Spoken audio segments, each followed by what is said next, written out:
Welcome back to our SAP ATTP training series. In this session, we are going to focus on master data setup and integration with SAP ATTP. Master data is one of the most important foundations of product traceability. Before we can serialize products, create packaging relationships, exchange events between systems, or perform end-to-end traceability, the required master data needs to be accurate, consistent, and properly connected. This slide gives us the overall roadmap for today's session. We will begin with the Master Data Foundation.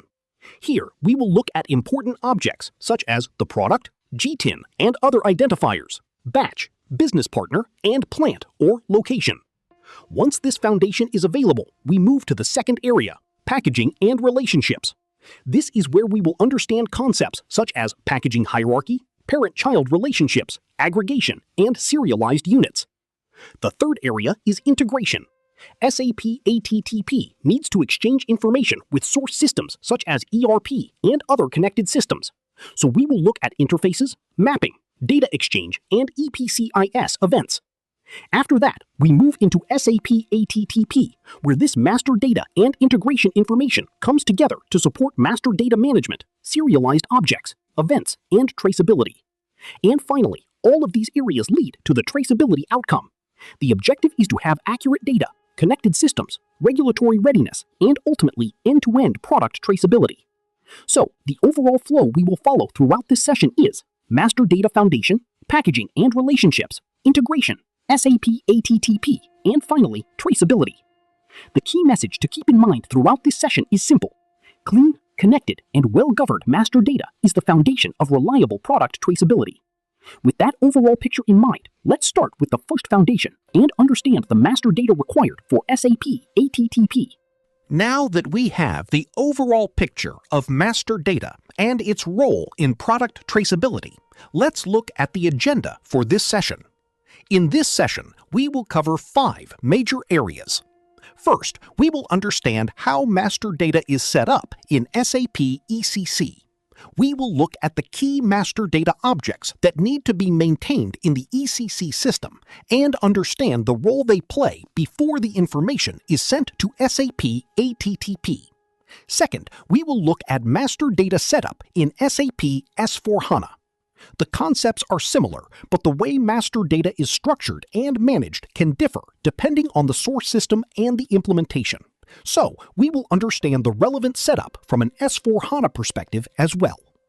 Third, we will cover master data integration from ECC and S/4HANA to SAP ATTP. This is an important part of the overall architecture because SAP ATTP depends on information coming from the source systems. We will understand how the master data moves between these systems and how the integration fits into the overall process. After that, we will move from master data to transactional data integration from ECC and S/4HANA to SAP ATTP. Here, we will look at how business transactions and operational information are exchanged with SAP ATTP after the required master data foundation is in place. And finally, we will cover application logs in ATTP. These logs are particularly important when we are testing or troubleshooting integrations because they help us understand whether messages and processes have been successfully received and processed or whether an error has occurred. So, the flow of this session is quite straightforward. We start with master data setup in the source system, then understand the corresponding setup in S/4HANA, followed by master data integration into SAP ATTP.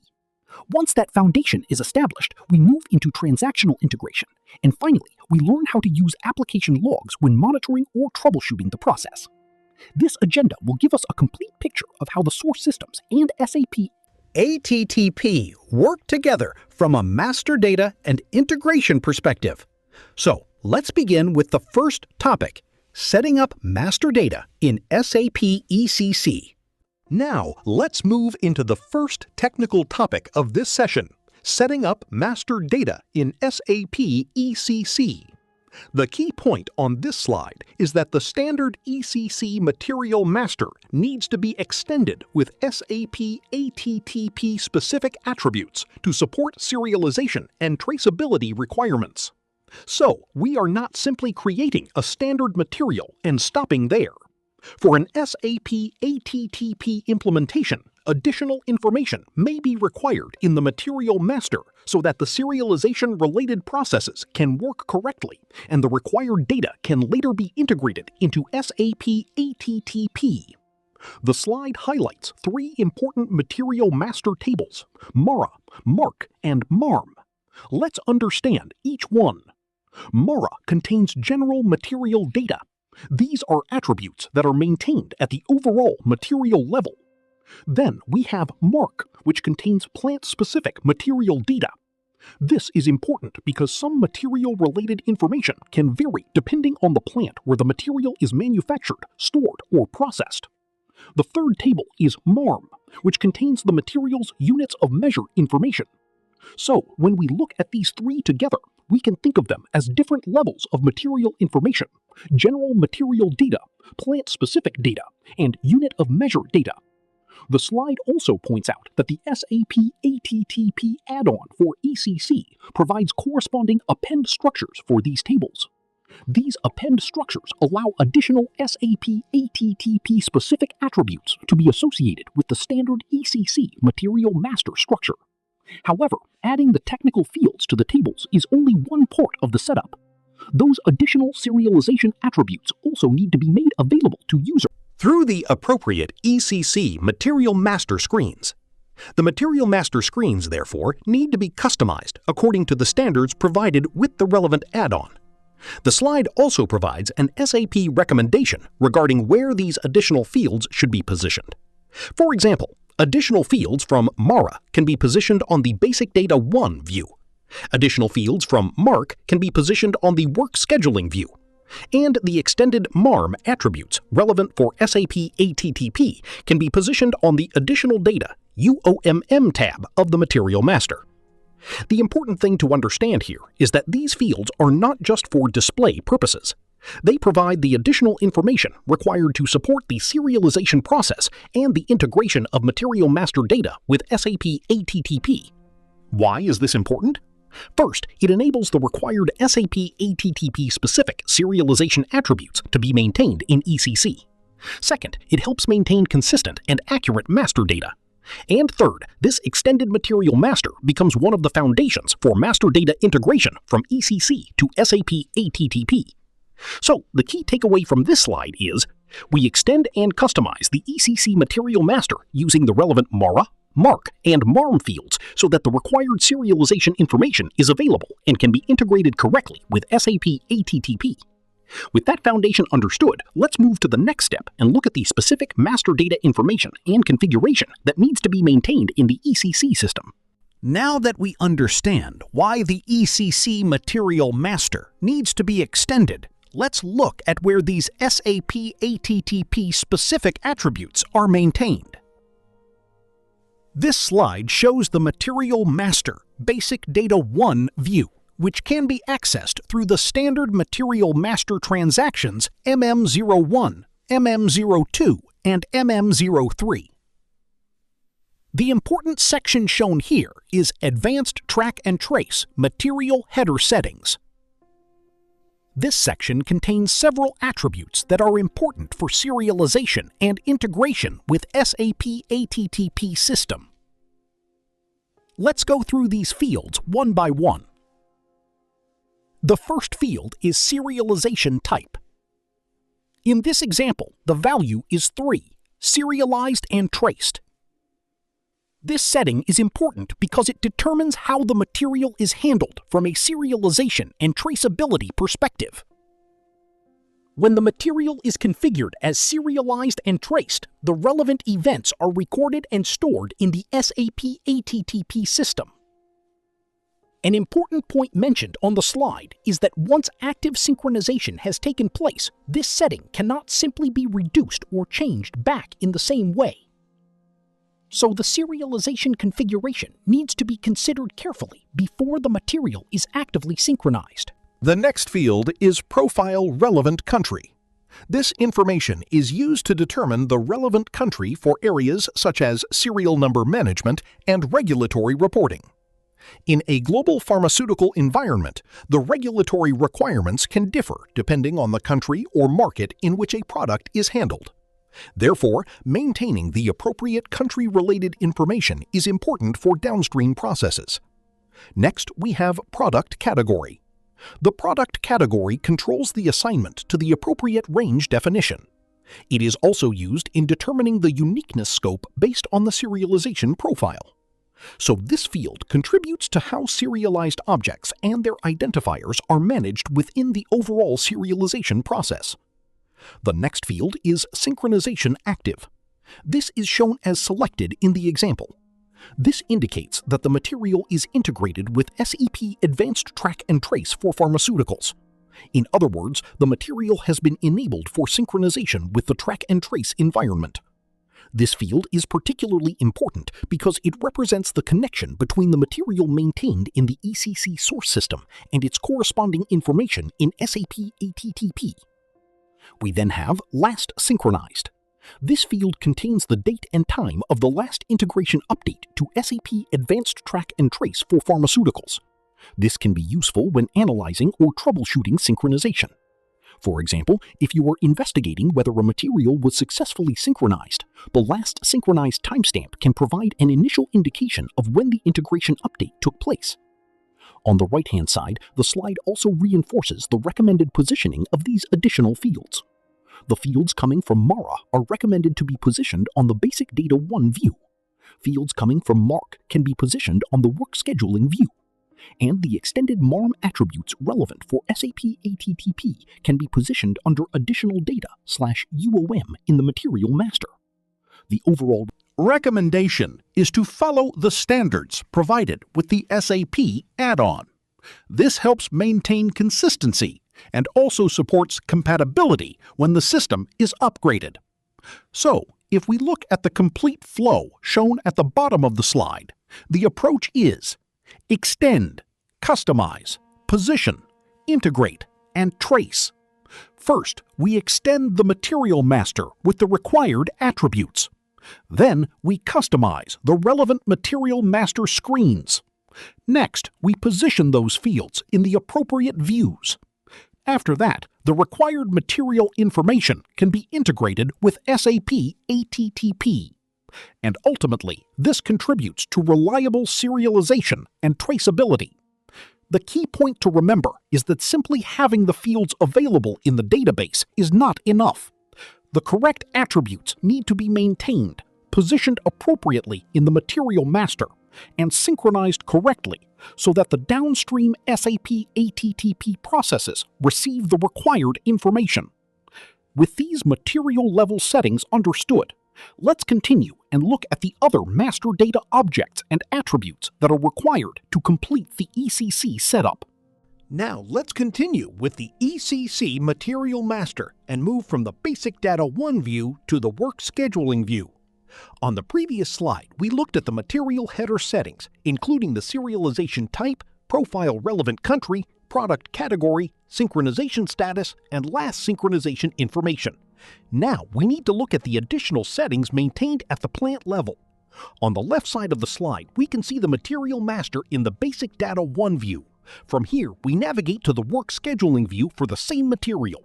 The Work Scheduling view contains several important fields that can be relevant for serialization and production-related processing. Let's first look at the key fields. The base unit of measure defines the primary unit in which the material is managed. We also have the production unit, which is relevant for production processing. Then we have the production scheduling profile, the serial number profile, and the SER level, or serialization level. These fields contribute to how the material is handled during production and serialization-related processes. We can also see batch management enabled for the material. This is particularly relevant because batch information is an important part of traceability, especially when we need to connect a serialized product with its corresponding production batch. On the right side, we also have tolerance data and in-house production time. These fields are part of the standard material and production-related information. Depending on the business process, they can be maintained as required for the material. But the most important section for this slide is at the bottom, Advanced Track and Trace, Material Plant Settings. Here we have the field Serialized From. This is a very important setting because it determines from which date batch is created for this material at a particular plant are treated as serialization relevant. In other words, this date establishes the point from which newly created batches for that material and plant are considered within the serialization process. Notice that this is a plant-level setting. That means the serialization relevant date can be maintained for each plant, rather than being treated as one single date for every plant. The example on the slide shows a specific date maintained in the Serialized From field. There is also an important restriction shown here. The value cannot simply be set to a date in the past. The slide indicates a minimum restriction of today plus 1 day when setting this value. And once the material has been synchronized with SAP ATTP, this value cannot be changed in the same way. So this field needs to be considered carefully during the initial master data setup. Let's connect this back to the overall process. At the material header level, we define that the material is serialized and traced. Then, at the plant level, we maintain the serialized from date. Together, these settings help determine how the material and its batches are treated from a serialization perspective. The key points from this slide are therefore: first, set the appropriate serialization type, such as 3, serialized and traced. Second, complete the relevant work scheduling fields for the material. Third, maintain the serialized from date at the plant level. And finally, understand that these settings become effective as part of the synchronization with SAP ATTP. So, when setting up a material for serialization in ECC, we need to look at both the material level settings and the plant level settings. With these settings in place, we can now continue to the next part of the ECC Master Data setup and understand the additional attributes required for the serialization process. Now let's continue with another important part of the ECC Material Master, the additional UoM, or Units of Measure tab. On the previous slides, we looked at the material level and plant level serialization settings. Here, we are focusing on the relationship between units of measure, GTIN, and serial number management type. The example on the screen is Material 151, which is a finished product. In the Units of Measure section, we can see the alternative unit of measure, the base unit of measure, the corresponding GTIN, and the serial number management type. Let's start with the GTIN. GTIN stands for Global Trade Item Number. In this setup, a GTIN is maintained for the relevant unit of measure of the material. This is important because different units of measure or packaging levels can have different trade item identities. For example, the GTIN associated with a particular saleable unit needs to correctly represent that trade item in the serialization and traceability process. The GTIN also goes through certain validations. The system needs to validate things such as the GTIN length and the check digit, and it also needs to ensure that the GTIN is used consistently for the appropriate unit of measure and material. So, maintaining the correct GTIN is not simply a matter of entering a number. It needs to be a valid identifier and correctly associated with the material and its relevant unit of measure. Now let's look at the second important field, serial number management type. The slide shows 3 possible options. The first is not defined or not serial number managed. The second is X, internal serial number management. And the third is E, external serial number management. Let's understand the difference. With internal serial number management, represented by X, the serialization process expects the serial numbers to be provided internally by the SAP ATTP environment or the connected serialization process. This is relevant when the organization needs SAP ATTP to provide serial numbers to downstream processes, such as packaging lines or contract manufacturing organizations. With external serial number management, represented by E, the serial numbers are provided by an external partner or external process. So, the choice between internal and external serial number management depends on the actual serialization process and on where the serial numbers originate. If the process has not yet been determined, the slide indicates that the field can remain blank or not defined, rather than making an incorrect assumption. This is an important point during master data setup. We should only select the appropriate serialization management type once the actual business and technical process is understood. Now, let's connect this back to SAP ATTP. The combination of the correct GTIN, the appropriate unit of measure, and the correct serial number management type provides important information for the serialization process. If these values are incorrect, it can result in problems later during serialization, packaging, integration, or regulatory traceability. The slide also highlights an important restriction around the effective date. The value cannot simply be set to a date in the past. The minimum indicated value is today plus 1 day, and after the material has been synchronized with SAP ATTP, the relevant value cannot be changed in the same way. So again, these settings need to be considered carefully before synchronization. The key takeaway from this slide is, for each relevant unit of measure, maintain the correct GTIN and select the appropriate serial number management type. These settings help ensure that the material level identifiers and serial number management settings. Let's continue with the next master data requirement in the ECC setup.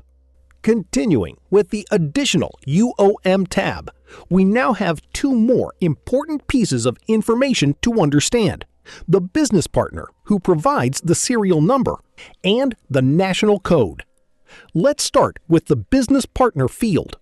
This field is relevant when the serial number management type is E, which means external serial number management type. In this scenario, the serial numbers are not generated or provided internally by the SAP ATTP process. Instead, they are provided by an external partner. The business partner field is used to identify the customer or partner from the ECC system against which those serial numbers are received. This becomes particularly relevant in partner manufacturing scenarios. For example, suppose a manufacturing partner is producing a product on behalf of another organization. The partner may use its own material number or manufacturing process, while the serial numbers are provided externally. In such a scenario, we need to identify the appropriate customer or business partner in the ECC Master Data so that the incoming serial number information can be associated with the correct partner and material context. The important point here is that this field is not required for every serialization scenario. It becomes active and relevant specifically when the serial number management type is set to E, External Serial Number Management. If the required business partner information is already known, it can be maintained in this field. If it is not known at this stage, the slide indicates that it can also be maintained directly in SAP ATTP, depending on the implementation and process. Now, let's move to the second field, National Code.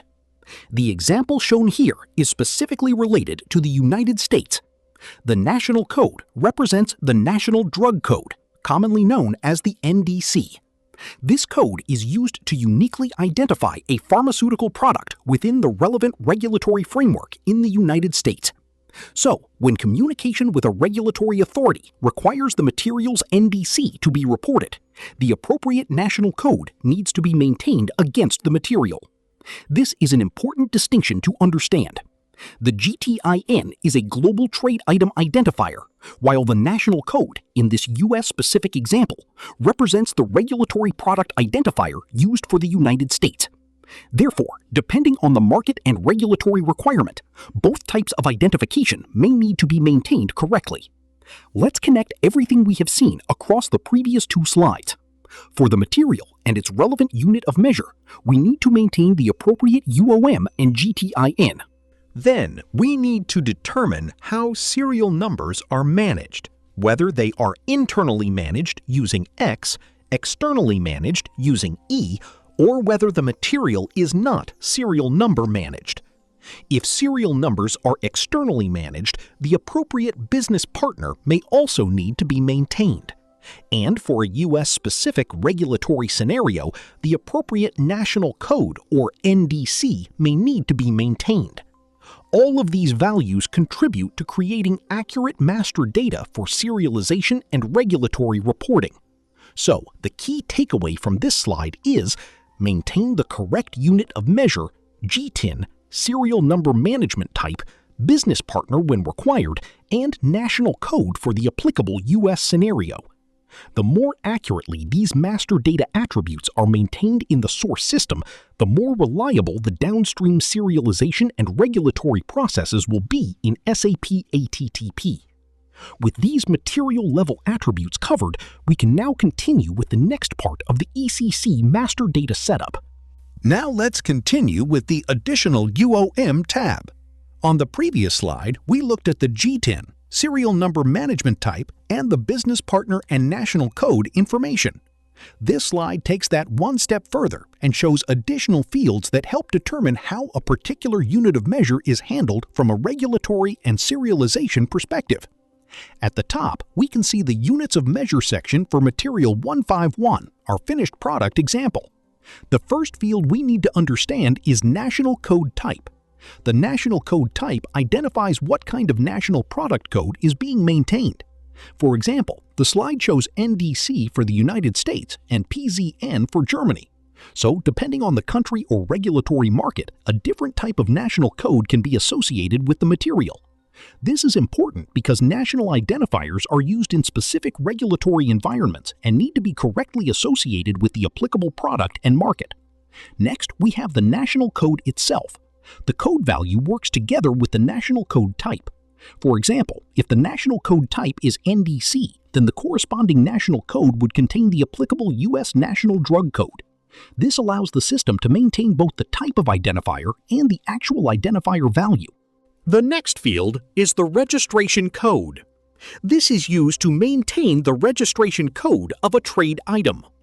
The slide indicates that this is not a mandatory field, so whether it is maintained depends on the specific business and regulatory requirements. Now let's look at one of the most important fields on this slide, the Serialization Indicator. This is a key flag for determining whether a particular unit of measure is relevant for serialization integration with SAP ATTP.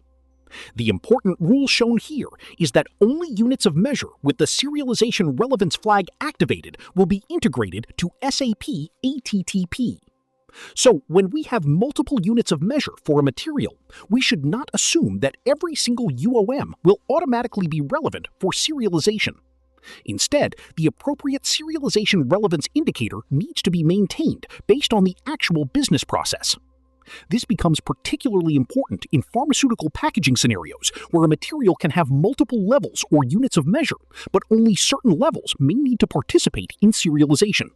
The next field is Synchronization Active for UoM. This is a display-only field. Its purpose is to indicate whether the unit of measure for the current material has already been integrated with SAP ATTP. So, unlike the serialization indicator, this is not something we use to decide whether the UoM should be synchronized. Instead, it provides visibility into the current synchronization status. This distinction is important. The serialization indicator is a key relevance flag. The Synchronization Active for UoM field tells us the current integration status. So, we can think of the process like this. First, we determine which UoM is relevant for serialization. Then, the appropriate serialization indicator is maintained through the display-only field. This is especially useful when multiple UoMs exist for the same material, and we need to understand exactly which ones are relevant to the traceability process. So, the main takeaway from this slide is: use the additional UoM fields to maintain the correct national codes and registration information, and make sure that only the units of measure that are genuinely relevant for serialization are marked accordingly and synchronized with SAP ATTP. This gives us better control over which material representations participate in the serialization and traceability process. With the UoM level settings now becoming clearer, let's continue and look at the next master data object required in the ECC setup.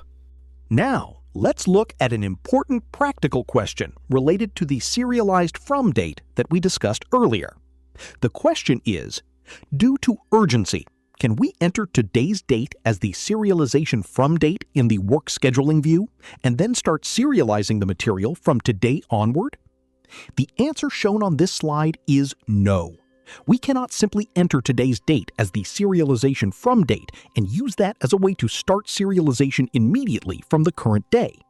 So why is this restriction important? The serialization from date is not just an informational date field. It controls from when serialization is applicable for the material. The system uses this date to determine whether newly created batches for that material and plant are considered serialization relevant. Because of that, the date has specific business and system rules associated with it. The slide specifically highlights that backdating the serialization from date to today in this way is not supported. This means we cannot treat the field as a simple switch where we enter today's date and immediately begin serialization from that point. This is especially important during implementation or when a business is under time pressure to enable a material for serialization. The correct approach is to understand the applicable serialization setup and maintain the date according to the supported system rules rather than trying to use the date as an emergency activation mechanism.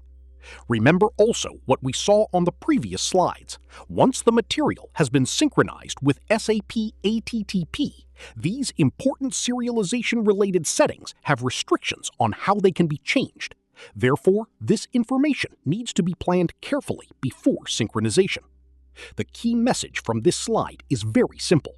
The serialization from date controls when serialization becomes applicable for the material, and it cannot be backdated to today simply to start serialization immediately. This is an important point to remember when preparing material master data and planning the transition of a material into a serialized process. With this clarification in place, let's continue with the remaining master data setup and look at the next object required for the SAP ATTP process. Now, let's look at another practical question related to the material master integration.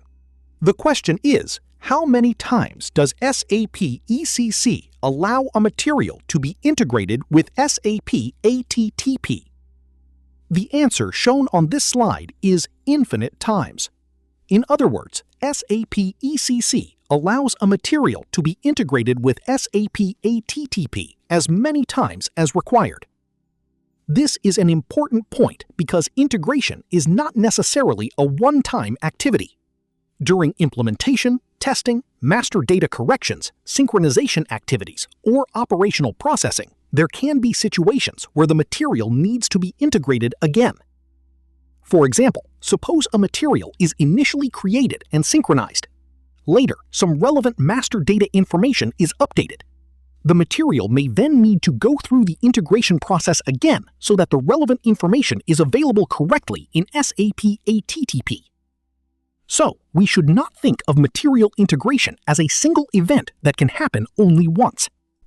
Instead, the integration mechanism can support repeated synchronization of the material as required by the business process and system setup. However, this does not mean that every master data field can be changed freely at any point in time. As we have already seen in the previous slides, certain serialization-related fields have restrictions, particularly after synchronization has taken place. So there are two concepts we should keep separate. The material can be integrated multiple times, but the ability to change certain master data attributes may still be restricted by the system.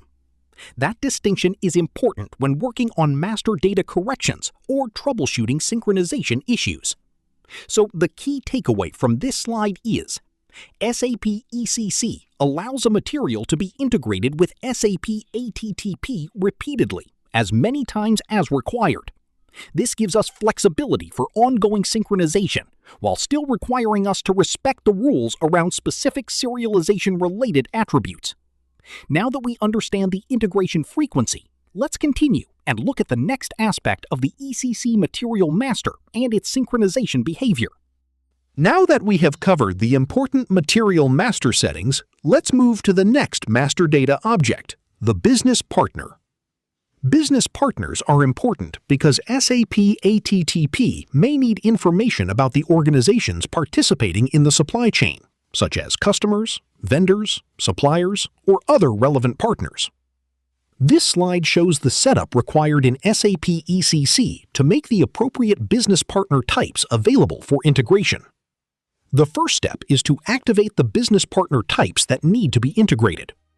The slide shows the transaction /n/STTPEC/VC_BP type. In this configuration, we can define which business partner types are relevant for integration. The example shown includes customer and vendor or supplier. Once the required business partner types are activated, we move to the second step, maintaining the relevant account groups. For customers, the slide shows the customer account group maintenance transaction /n/STTPEC/C_BPCUS. Here, the relevant customer account groups are associated with the appropriate business partner type. For example, the customer account group can be mapped to the customer business partner type. Similarly, for vendors or suppliers, we have the vendor account group maintenance transaction /n/STTPEC/C_BPVEN. This is where the relevant vendor account group is associated with the vendor or supplier business partner type. So, the overall configuration has two important parts. First, we identify and activate the business partner types that need to participate in the integration. Second, we make sure that the corresponding customer and vendor account groups are correctly maintained. This mapping is important because when business partner information is transferred from ECC to SAP ATTP, the system needs to understand how the source business partner information should be represented in the target environment. In a real implementation, the exact account groups and business partner categories will depend on the organization's configuration and business requirements. Therefore, before starting integration testing, we need to verify that the relevant business partner types are active and that the required customer and vendor account groups have been correctly configured. The key takeaway from this slide is activate the required business partner types and maintain the relevant customer and vendor account groups to enable business partner integration with SAP ATTP. With the business partner configuration understood, let's continue and look at the next step in preparing the ECC Master Data for integration. Now that we understand how the required business partner types and account groups are configured, let's look at another important requirement: maintaining the Global Location Number, or GLN, in the Customer and Vendor Master. The GLN is important because it provides a unique identification for a business location or organization within the supply chain. For the business partner integration to work correctly, the GLN needs to be maintained in the appropriate control data section of the customer or vendor master. The slide highlights two key requirements. First, the GLN must be maintained in the customer or vendor master. Second, the GLN needs to be split into specific fields in the source system. The GLN consists of 13 digits. In this setup, those digits are divided into three parts. The first part is location number 1, which contains the first 7 digits. The second part is location number 2, which contains the next 5 digits. And the final part is the check digit, which contains the last digit. So instead of entering the complete 13-digit GLN into one field, the information is distributed across these 3 fields according to the integration requirements. On the left side, we can see the customer master using transaction XD02. In the control data section, the reference data or area section contains location number 1, location number 2, and the check digit. The same concept is shown on the right side for the vendor master using transaction XK02. Here, again, the GLN information is maintained using the same 3-part structure. This is important because the integration logic expects the GLN information in this particular format. Let's take a simple example. Suppose we have a 13-digit GLN. We would split it into the first 7 digits, then the next 5 digits, and finally the last digit as the check digit. The exact values will depend on the actual customer or vendor being maintained. So, when performing master data setup, we need to make sure that the complete GLN is accurate and that each portion is entered into the correct field. This is particularly important because the GLN can be used to identify locations or business partners in supply chain and traceability processes. If the GLN is missing, incorrectly formatted, or split incorrectly, the downstream integration can fail, or the business partner may not be correctly identified in SAP ATTP. Therefore, during master data preparation and integration testing, GLN validation should be treated as an important checkpoint. The key takeaway from this slide is: maintain the global location number correctly in the customer or vendor master by splitting it into location number 1, location number 2, and the check digit according to the required format. Once the business partner and GLN information are correctly maintained, we have another important piece of the master data foundation ready for integration with SAP ATTP. Let's continue to the next master data configuration step. Now let's move to the next important master data object, the plant, or more specifically, the plant as a location in SAP ATTP. We have already seen that the global location number, or GLN, is important for identifying business partners. The same concept is also important for the plant.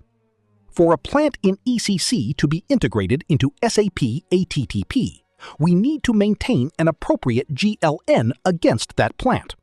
This GLN allows the plant to be represented correctly as a location in the SAP ATTP system. The slide highlights an important relationship. A plant in SAP ECC is created as a location in SAP ATTP. So, when we create or maintain a plant in the source system, we are effectively establishing the location information that will be used for traceability in SAP ATTP. This is important because traceability is not only about identifying the product. We also need to know where the product was manufactured, stored, shipped, received, or otherwise handled. That is why location master data is a critical part of the overall traceability model. The slide also points out that the plant GLN is required not only for master data integration, but also for transactional data integration. For example, business transactions such as OBD refers to an outbound delivery. IBD refers to an inbound delivery. And PGI refers to post-goods issue. These transactional processes contain location-related information, and the plant GLN helps connect that transactional information to the appropriate location in SAP ATTP.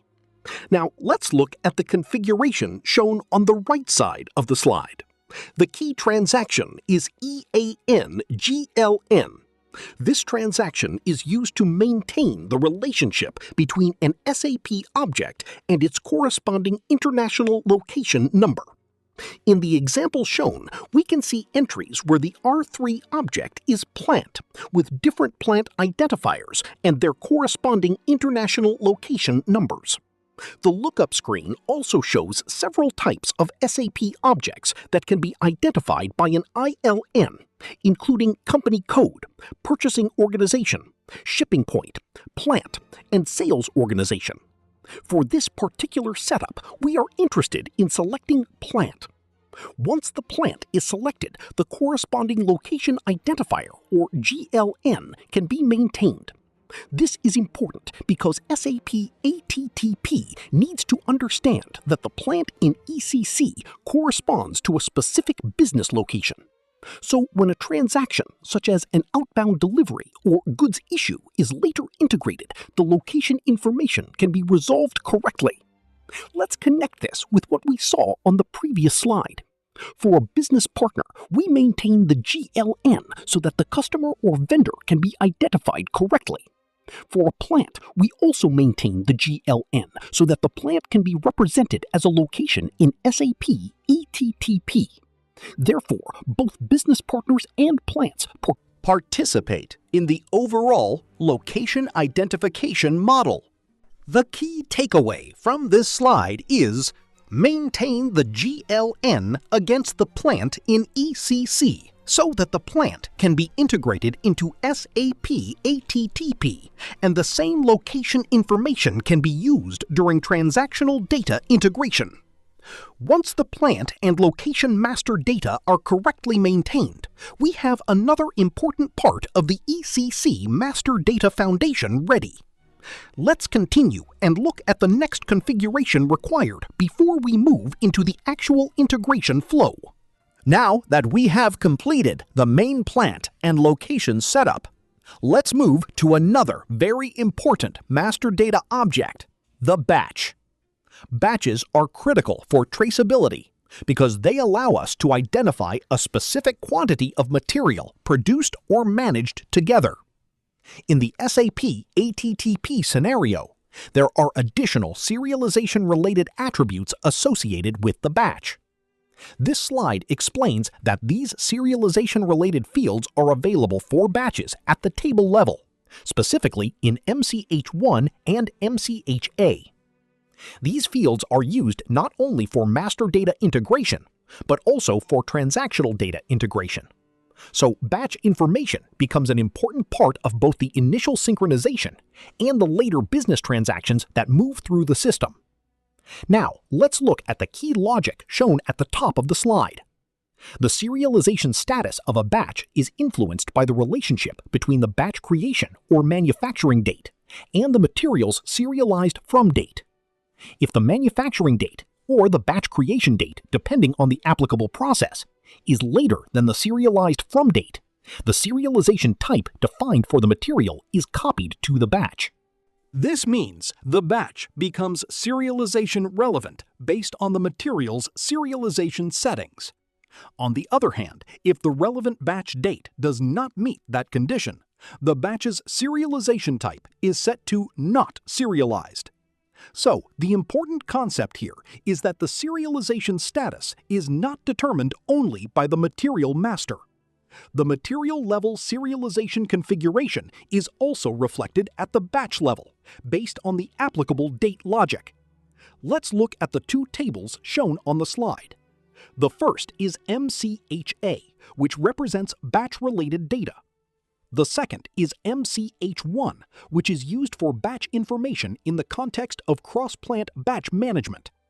The screenshots show that both structures have additional SAP ATTP-related fields. For example, we can see fields for Serialization Type, Synchronization Timestamp, and Synchronization Active. The Serialization Type field indicates how the batch is treated from a serialization perspective. The Synchronization Timestamp gives information about when the relevant synchronization activity occurred. And the Synchronization Active field indicates the synchronization status associated with the batch. The technical structures shown in the screenshots are extended through the relevant SAP ATTP add-on structures. This is important because the standard batch information needs to carry the additional attributes required by the traceability and synchronization process. Let's connect this with what we learned earlier. We first maintain the serialization-related settings at the material level. Then we maintain the relevant plant-level settings, including the serialized from date. When the batch is created, the system evaluates the applicable date logic. Based on that evaluation, the appropriate serialization type can be carried into the batch. This batch information can then participate in both master data integration and transactional integration with SAP ATTP. So, when troubleshooting a serialization issue, it is not enough to check only the material master. We may also need to check the batch level information and verify whether the serialization type and synchronization fields contain the expected values. This is particularly useful during testing.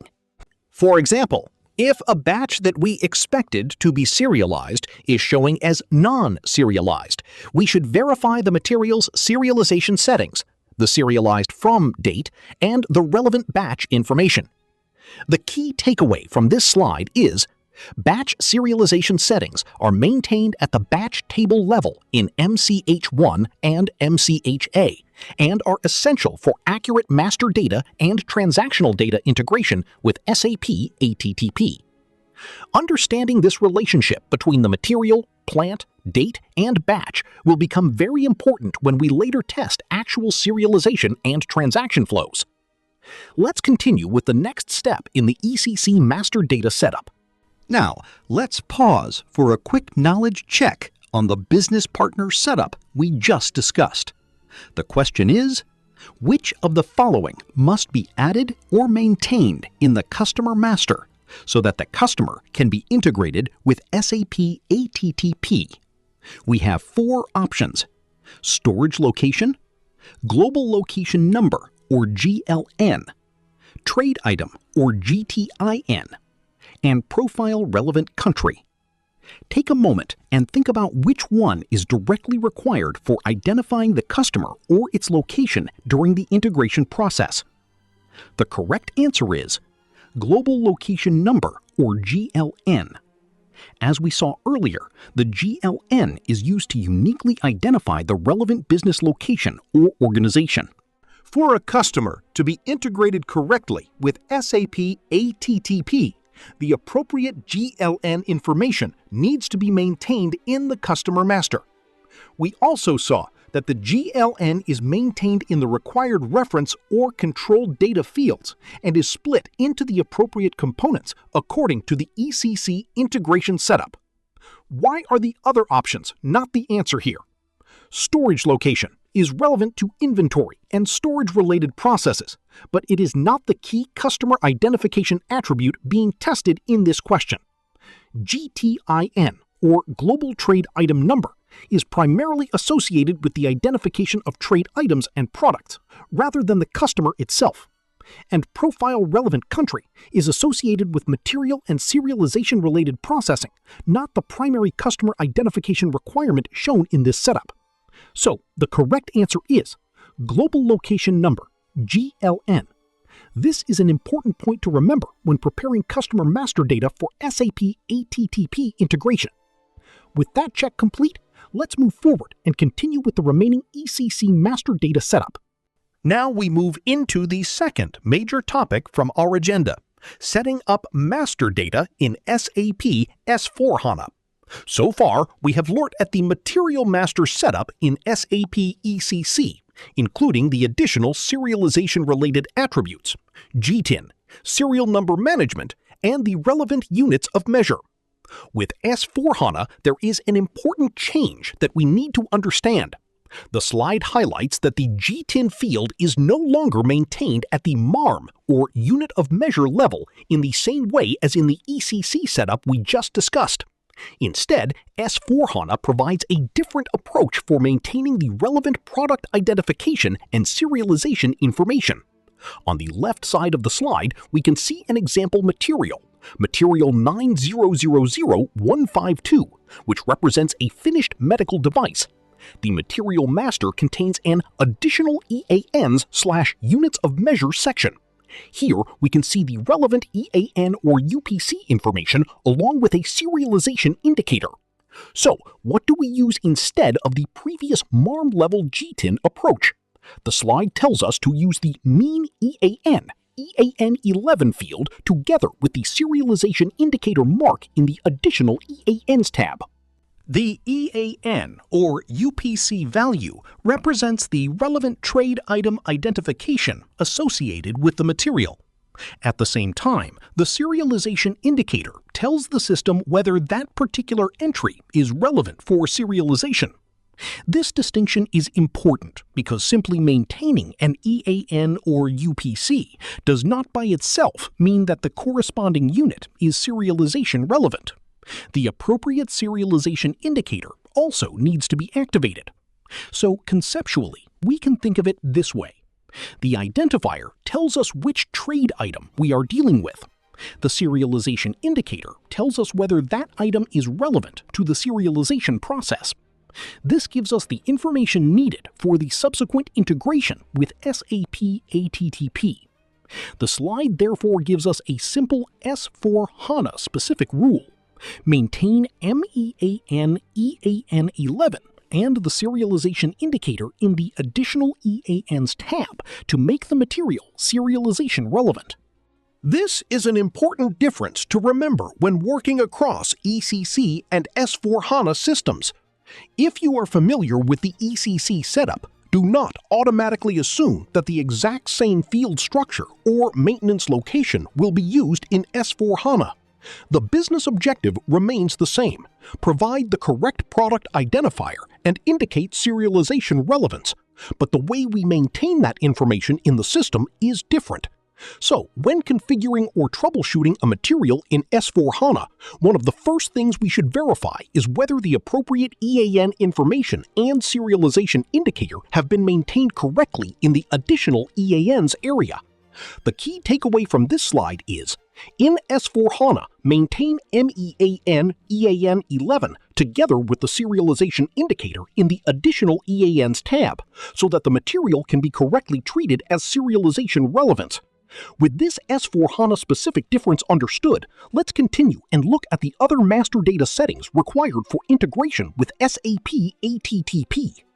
Now that we have looked at the material master setup in S/4HANA, let's move to the next master data object, the business partner. One of the important differences between ECC and S/4HANA is the way customers and vendors are managed. In S/4HANA, customers and vendors are consolidated into a single business partner concept. Instead of maintaining them through separate customer and vendor master transactions, the central transaction used here is BP. So when working with business partners in S/4HANA, the BP transaction becomes the main starting point for maintaining the relevant business partner information. Now let's look specifically at the Global Location Number, or GLN. The important point is that although the overall business partner concept changes in S/4HANA, the GLN components are maintained in a way that is familiar from ECC. The GLN information is maintained under the Identification tab. The slide shows three components: International Location Number 1, the first 7 digits; International Location Number 2, the next 5 digits; and the check digit, the final digit. So the same three-part GLN structure that we saw earlier in the ECC customer and vendor master is also maintained in S/4HANA, but now within the business partner framework. The example on the slide shows business partner 100000111. Within the business partner's identification area, we can see the organization information and the GLN components. This is an important point when moving from ECC to S/4HANA. The master data object has changed from separate customer and vendor records to a centralized business partner, but the requirement to maintain the correct GLN information for integration remains. The reason this is important is that the business partner may need to be identified correctly when information is exchanged with SAP ATTP. A properly maintained GLN helps ensure that the relevant organization or location can be correctly identified across the connected systems. So, if you are configuring a business partner in S/4HANA for SAP ATTP integration, the first thing to remember is use the BP transaction. Then navigate to the identification area and maintain the relevant GLN components correctly. That includes the first 7 digits, the next 5 digits, and the final check digit. This consistency is important because the same business partner identity needs to remain recognizable across the source system and the traceability environment. The key takeaway from this slide is, in S/4HANA, use the business partner transaction and maintain the GLN components under the Identification tab to support consistent master data integration with SAP ATTP. With the business partner setup understood in S/4HANA, let's continue with the next master data requirement and see how the remaining information is prepared for integration Now that we have covered the required master data setup in both SAP ECC and SAP S/4HANA, we can move into the next major part of this session, master data integration. The purpose of this section is to understand how the master data maintained in the source systems reaches SAP ATTP.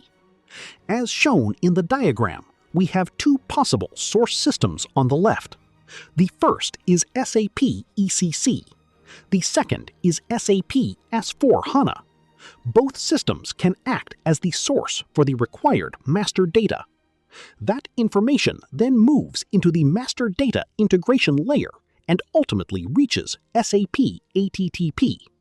So the basic concept is ECC or S/4HANA, master data integration, SAP ATTP.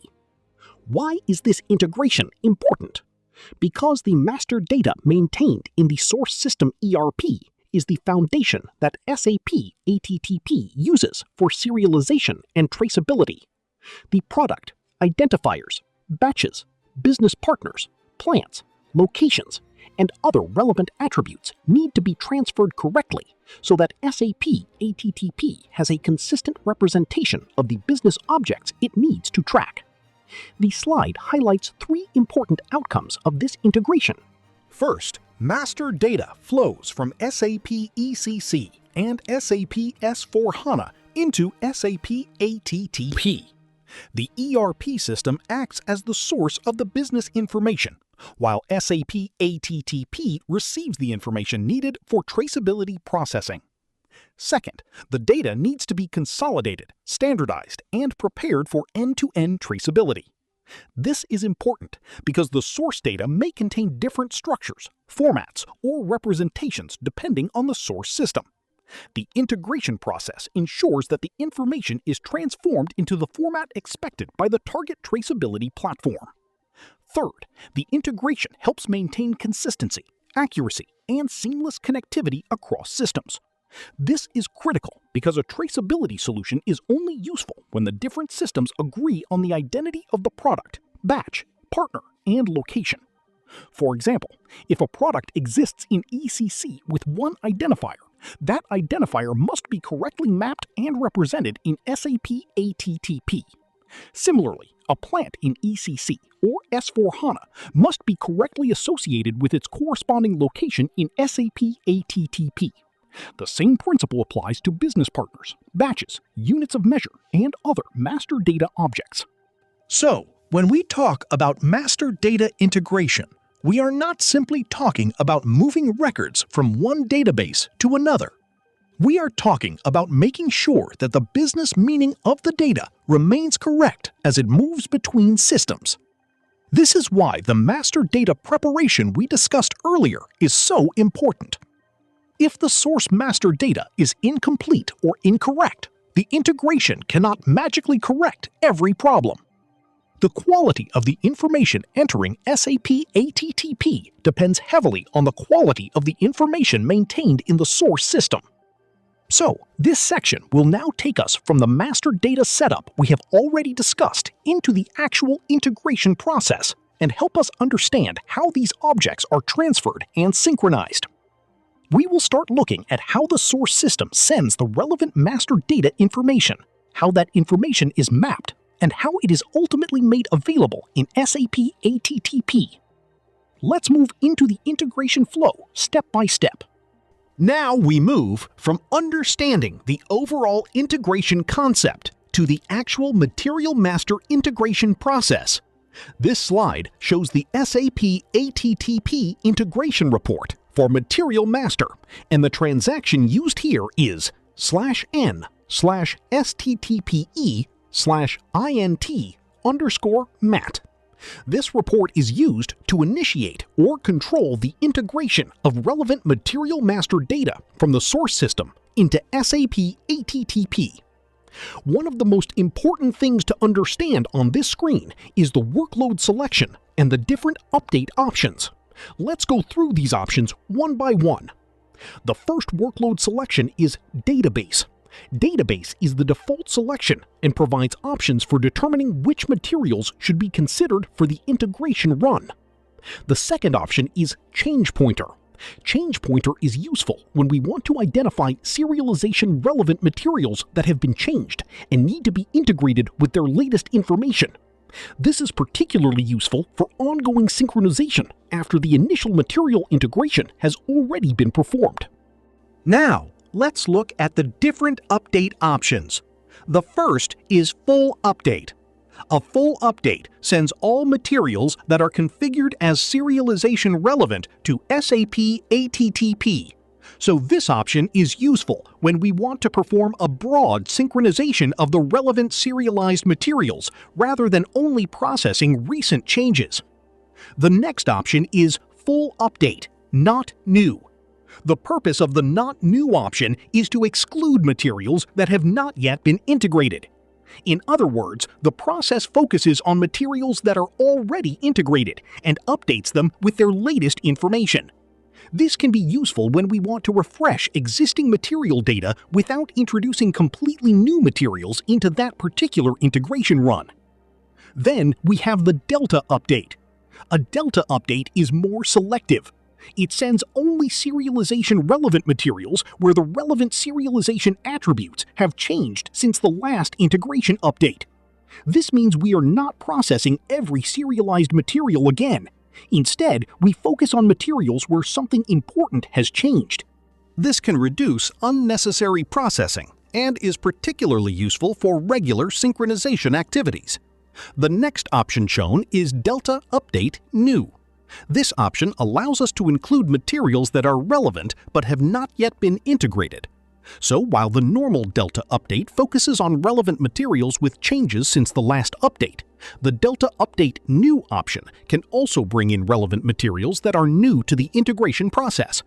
This gives us a more controlled way of handling newly relevant materials while still working with a Delta-based approach. The slide also shows new and changed selections under the Delta Update area.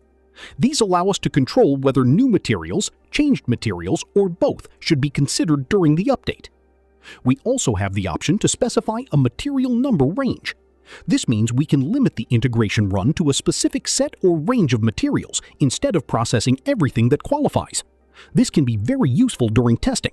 For example, if you are testing one material or a small group of materials, you can restrict the selection rather than triggering a larger integration run.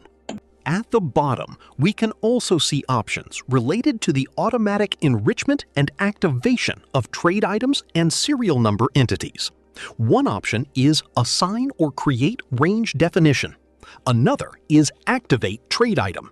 These options can support the additional preparation or activation of relevant serialization entities as part of the integration process, depending on the implementation and configuration.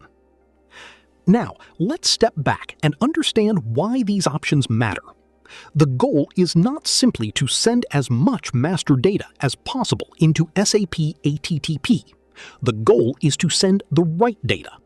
For an initial implementation or a controlled resynchronization, a full update may be appropriate. For regular ongoing synchronization, a Delta update may be more efficient. And when we specifically want to refresh already integrated materials while excluding new ones, the Full Update Not New option provides that control. So the choice of update option depends on what we are trying to accomplish with the integration run. This is also important during troubleshooting. If a material has not yet been integrated, we need to understand whether we are using an option that includes new materials, including new materials. If an existing material was changed but the update is not reflected in SAP ATTP, we should check whether the material qualifies for the selected delta or change pointer processing. Therefore, before executing the integration report, we should always be clear about the expected scope of the run. The key takeaway from this slide is: choose the appropriate update option to integrate only the relevant, changed, new, or existing serialized materials required for the business scenario. This helps keep the SAP ATTP master data accurate, efficient, and up to date. Next, let's look at what happens to the integration data after we execute the process and how we can verify whether the material was successfully synchronized. Now, let's continue with the same Material Master Integration Report, transaction/N/STTPEC/INT_MAT. On the previous slide, we looked at the different workload and update options. Here, we are going one level deeper and focusing on options 7 through 10. These options help us refine which materials are selected for integration and also control some additional processing related to trade items and serialization entities. Let's start with option 7, Delta Update Changed. When we select the Changed option, the system looks for materials that are relevant for serialization and have already been integrated previously, but whose relevant information has changed. The changed material is then transferred again with its latest data. This is useful for an ongoing synchronization scenario. For example, suppose a material was already integrated into SAP ATTP, but later one of its relevant serialization attributes was updated in the source system. Instead of sending every material again, we can use the changed material selection to focus on the records that actually require an update. So, this option helps keep existing material information synchronized with the latest changes. Next is option 8, Material Numbers. This allows us to specify the exact material number or material number range that should be considered for integration. This is especially useful during testing or controlled migration activities. For example, instead of processing the entire set of serialization-relevant materials, we may want to integrate only one material or a specific group of materials. By entering the appropriate material number or range here, we can limit the scope of the integration run. Now let's move to option 9, Assign or Create Range Definition. This option is related to the serialization profile of the trade item. When this option is selected, the process can determine the relevant serialization range definition for the trade item. If the required range definition has not already been created or assigned in SAP ATTP, the integration process can create and assign it as part of this processing.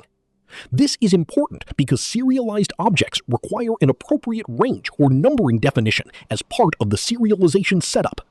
So, rather than manually completing every step separately, this option can help automate that enrichment where applicable.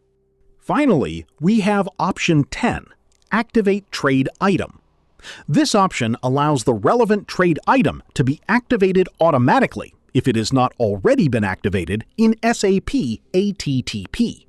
So, during the integration process, the trade item can be moved into an active state when this option is selected and the applicable conditions are met. Let's put all 4 options together. Option 7 helps us process relevant materials that have already been integrated but have since changed. Option 8 lets us control the exact material numbers or ranges included in the integration. Option 9 helps assign or create the required serialization range definition for the trade item. And option 10 can activate the trade item automatically if it has not already been activated. These options give us much greater control over the integration process. They are particularly useful when we are doing selective testing, corrective synchronization, migration activities, or regular master data updates.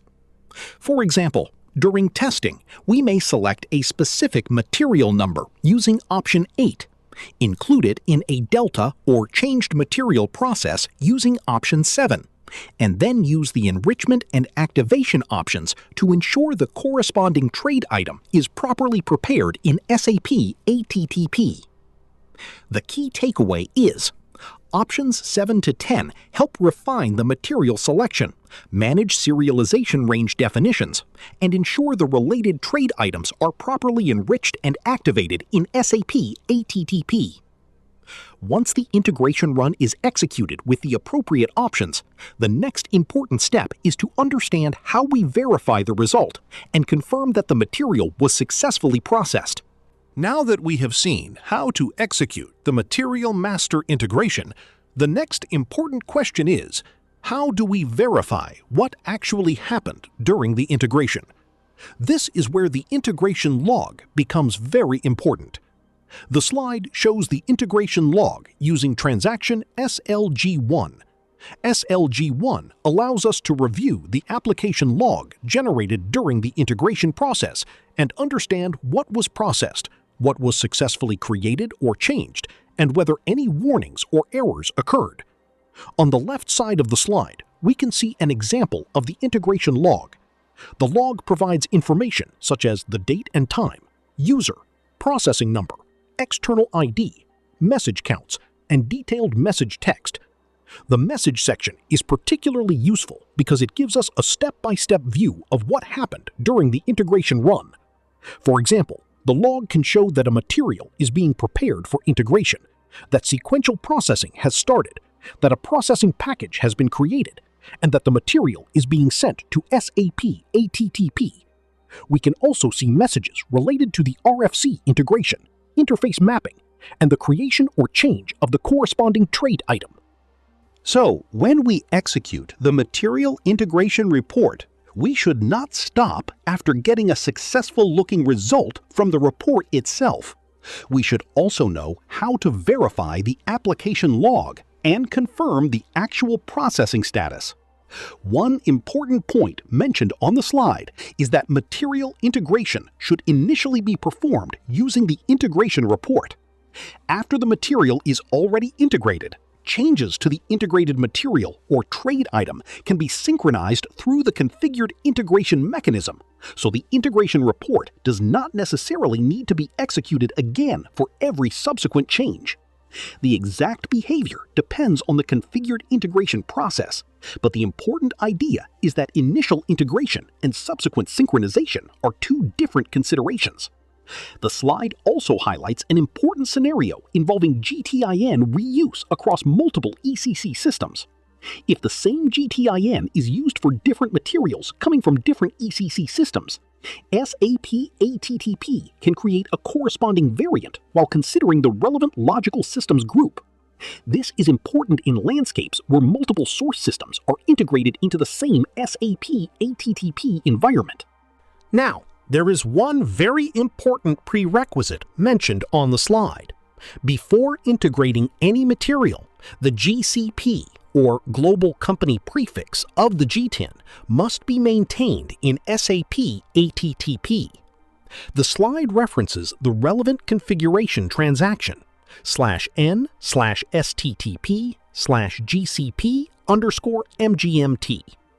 This setup needs to be completed before material integration. If the required GCP information is missing, the material integration can result in an error. So, when troubleshooting a material integration failure, this is one of the important configuration points we should verify. Let's also understand why SLG1 is so useful during testing. Suppose we run the material integration and the material does not appear correctly in SAP ATTP. Instead of assuming that the entire interface has failed, we can open the integration log and trace the messages. We may find that the material was successfully selected but failed at a later stage. Or we might see that the trade item was created successfully, but another required attribute generated a warning. The log therefore gives us much more visibility into the actual processing sequence.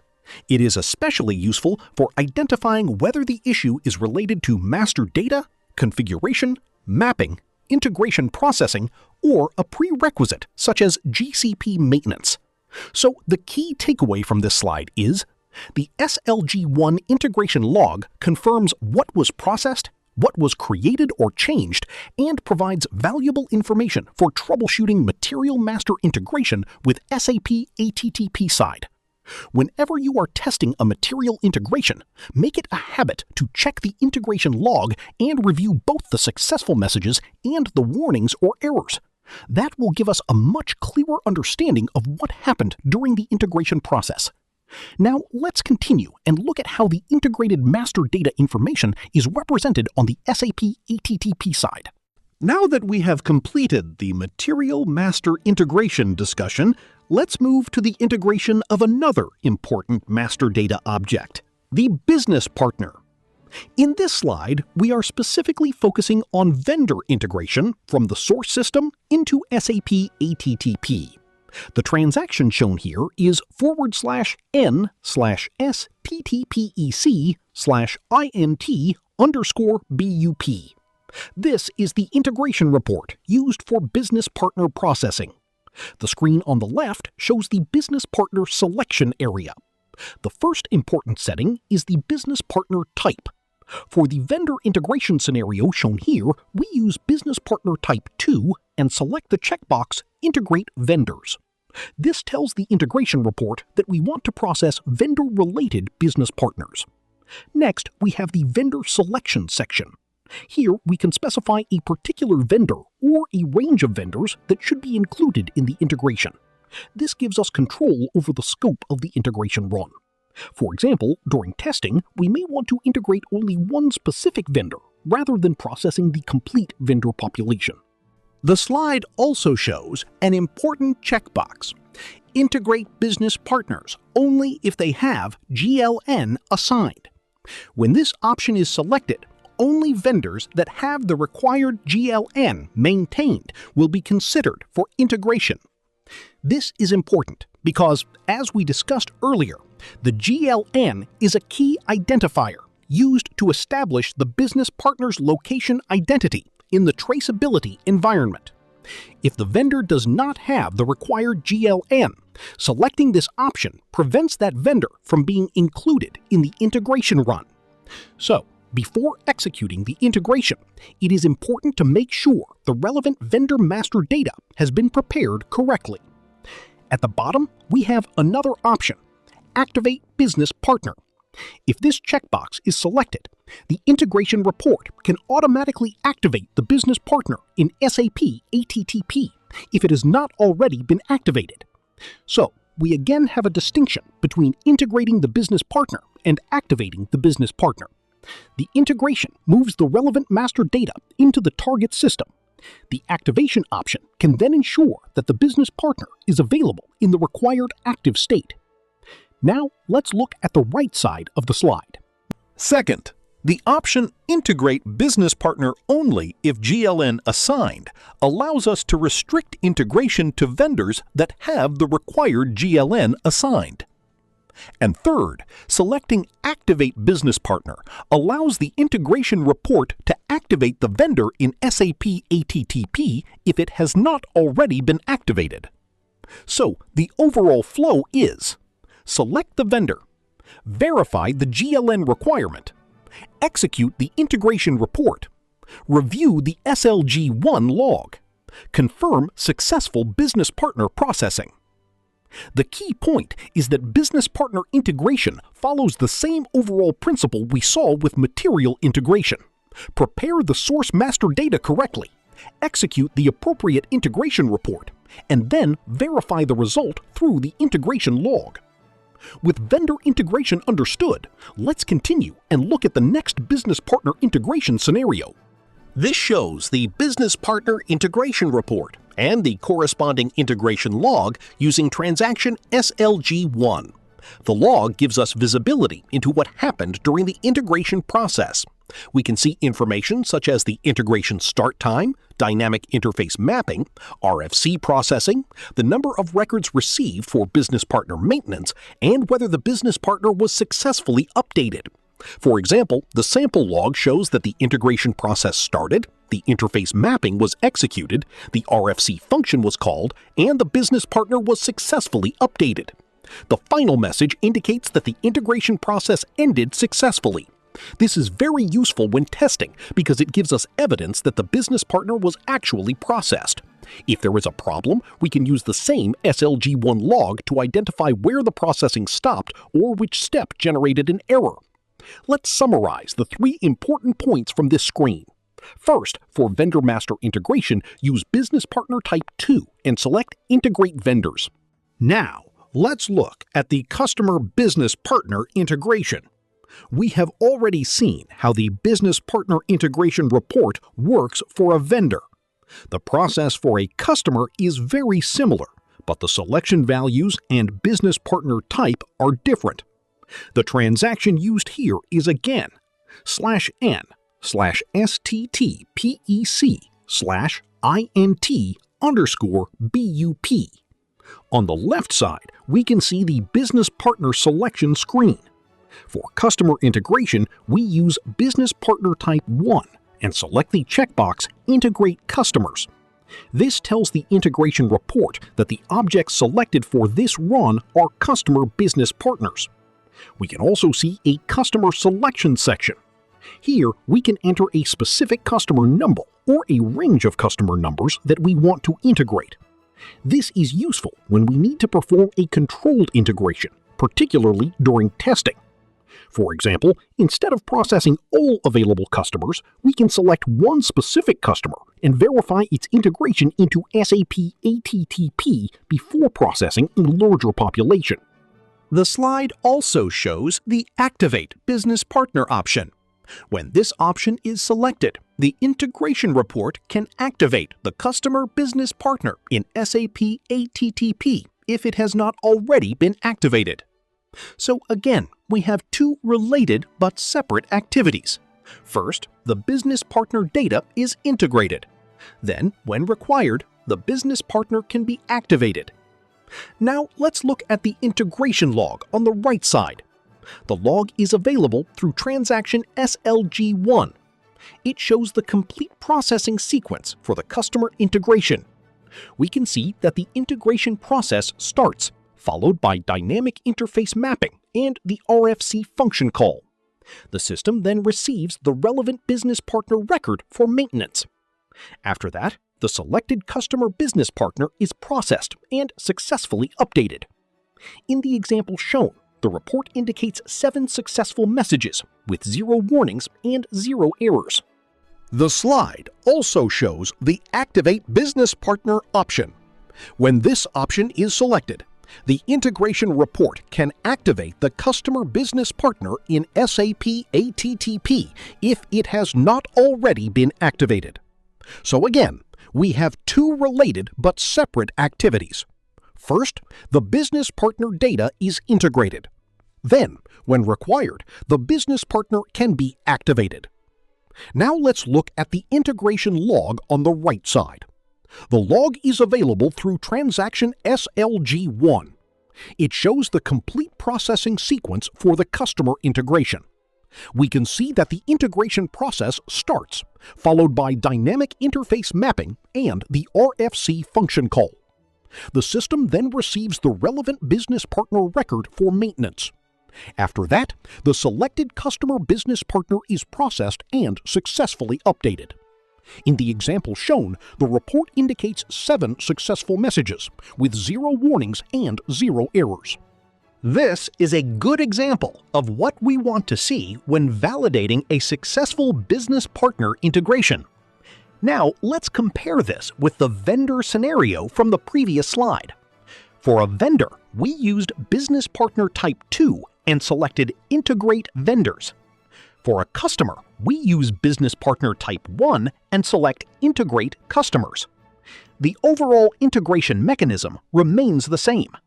We select the appropriate business partner type, select the relevant business partner category, restrict the selection when necessary, execute the integration, and finally verify the results through the SLG1 application log. The slide also highlights the same GLN-related consideration. When the option to integrate only business partners only with an assigned GLN is enabled, only customers with the required GLN information will be considered.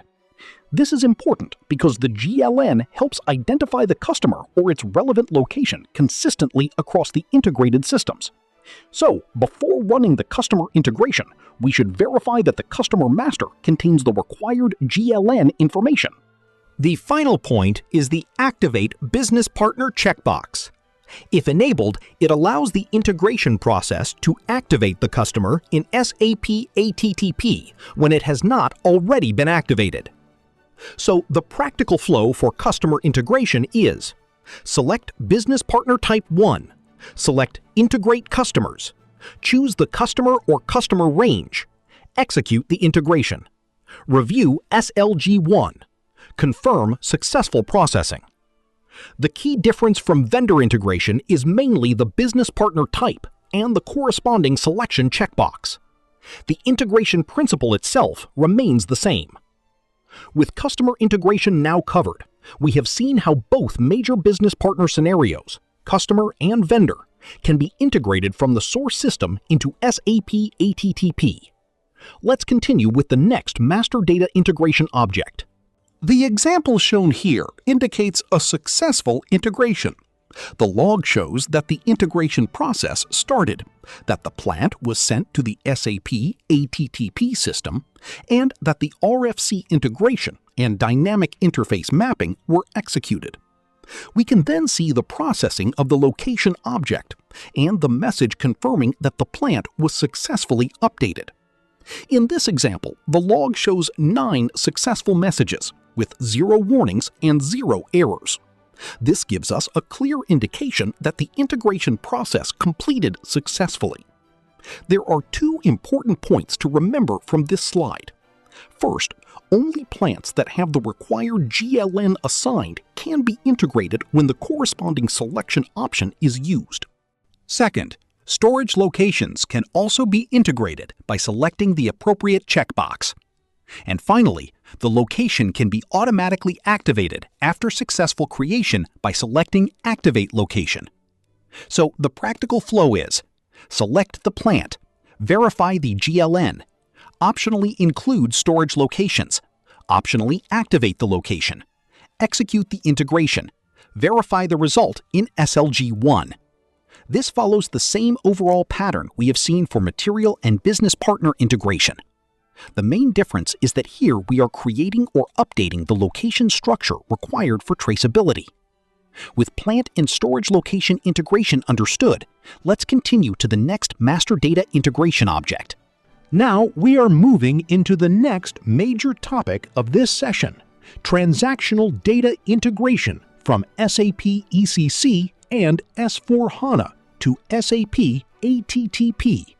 We have already completed the master data integration topics, including material, business partner, and plant or location. Now we are moving into transactional information. And the first transactional object we are going to discuss is the batch. Before we look at the actual batch integration process, we need to understand the prerequisites. There are 4 important conditions that need to be satisfied before a batch can be integrated into SAP ATTP. The first prerequisite is that the material associated with the batch must be serialized and already integrated with SAP ATTP. This is important because a batch cannot be handled independently from its material context. SAP ATTP first needs to know the material and its serialization configuration before it can properly process the associated batch information. So, if the material itself has not been integrated yet, we should not expect the batch integration to work correctly. The second prerequisite is the serialized from date. As we discussed earlier in the material master setup, the serialized from date needs to be maintained appropriately in the material master. This date helps determine from which point the material and its batches become relevant for serialization. Therefore, when troubleshooting a batch integration issue, we should always verify this material level setting. The third prerequisite is the plant or location where the batch is manufactured. That plant must already be integrated into SAP ATTP.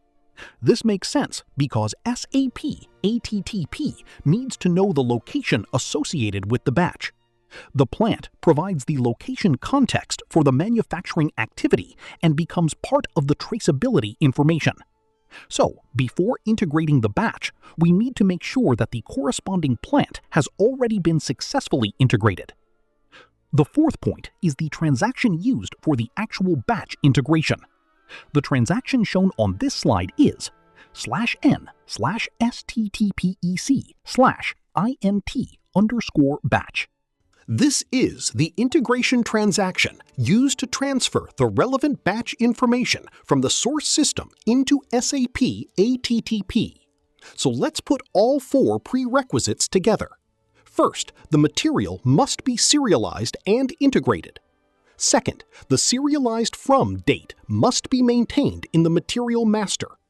Third, the manufacturing plant or location must already be integrated.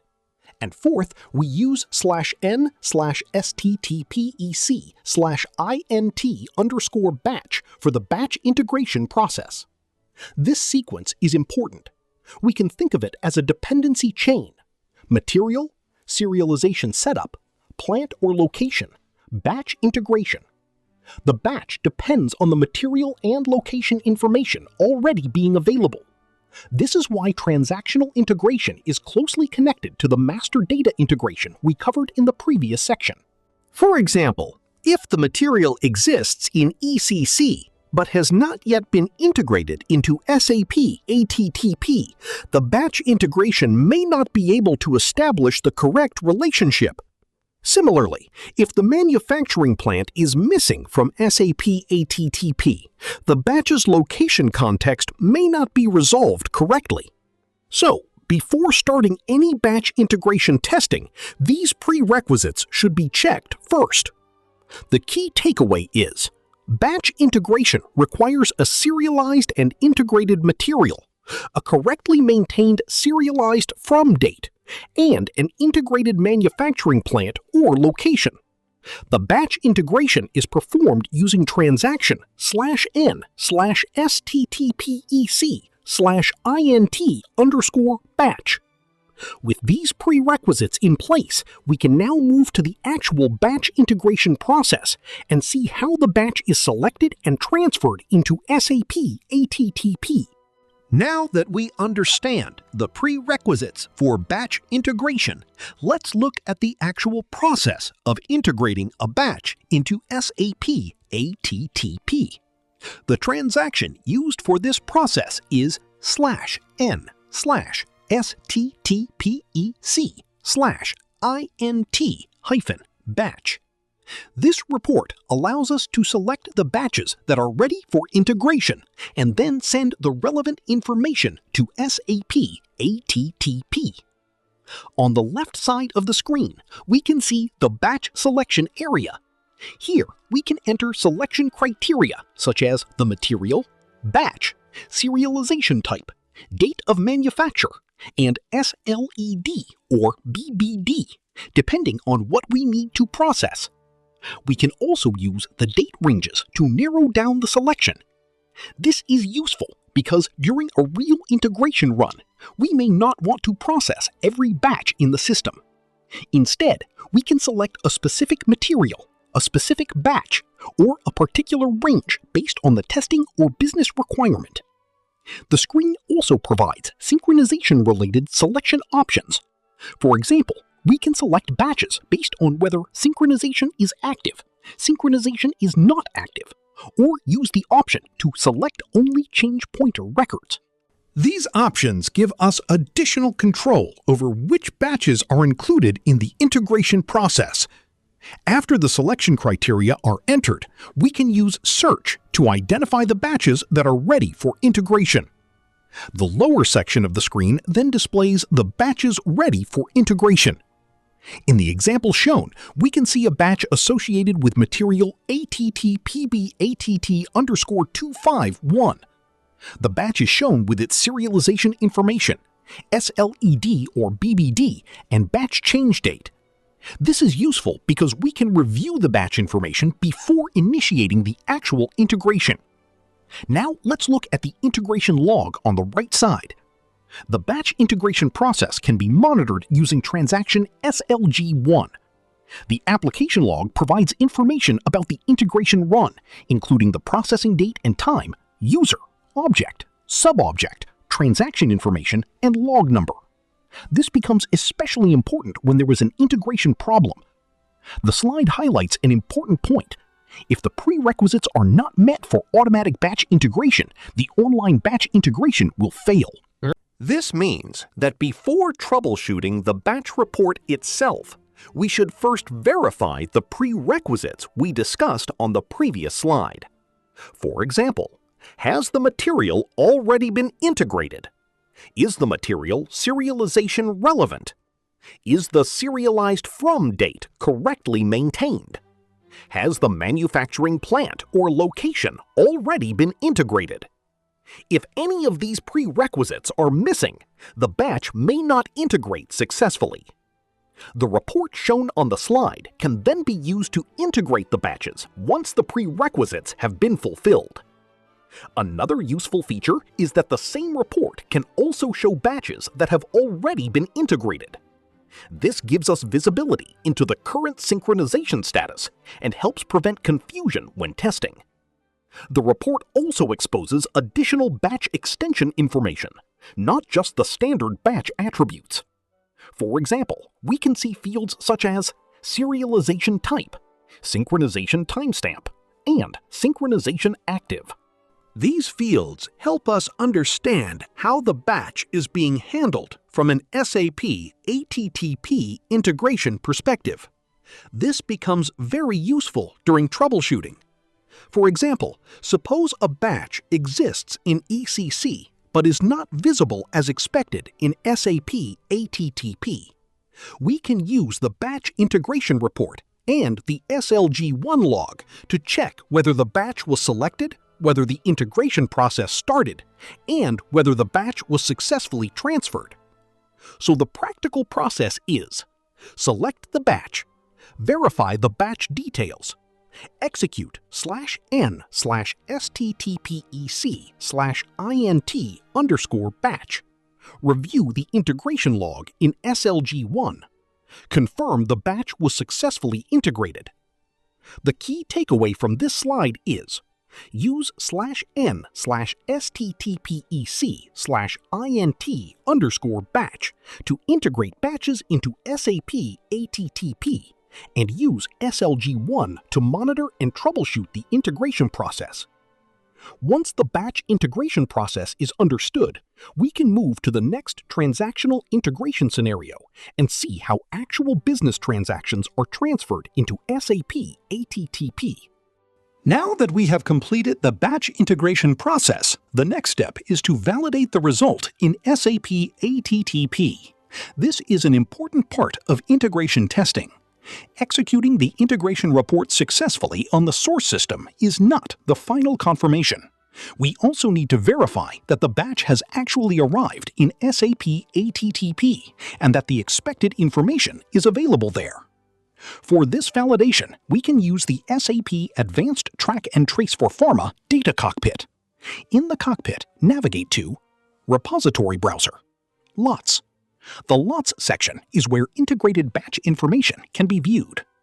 On the screen, we can see the lot selection area. Here, we can search using different criteria such as the lot number, GS1 Global Trade Item Number, document information, or other available identifiers. In this example, the lot number corresponds to the batch we integrated earlier, ATTPB ATTP BAT_25. After entering the relevant selection criteria, we can execute the search. The result then displays the corresponding lot in SAP ATTP. The list provides information such as the lot number, short text, status, disposition, and expiry or manufacturing date. This is useful because it allows us to confirm that the batch has not only been transferred, but has also been created in the expected form on the SAP ATTP side. When we select the lot, we can then access its detailed information. The Details area provides information such as the lot identifiers, including the GS1 GTIN. This helps us validate that the identifiers associated with the batch are also available correctly. The screen also provides several additional tabs.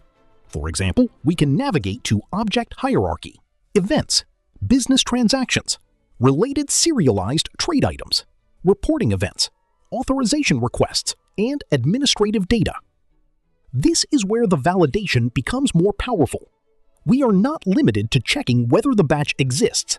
We can also investigate the information connected to that batch. For example, The Events area can help us understand the events associated with the lot. The Business Transactions area provides visibility into related business transactions. And the Related Serialized Trade Items section helps us understand the relationship between the lot and the serialized objects associated with it. This is exactly why validation on the SAP ATTP side is important. The Source System Integration Log tells us whether the integration process was executed successfully. The SAP ATTP Cockpit confirms whether the expected business object is actually available in the target system. So, for an end-to-end test, we should ideally perform both validations. First, check the SLG1 integration log in the source system.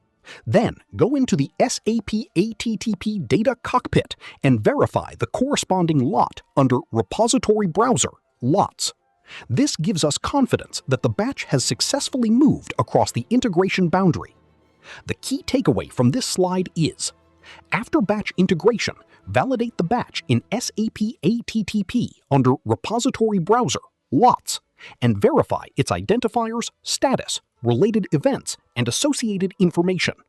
This validation step helps confirm that the batch integration is working correctly and provides the foundation for the next stages of end-to-end traceability.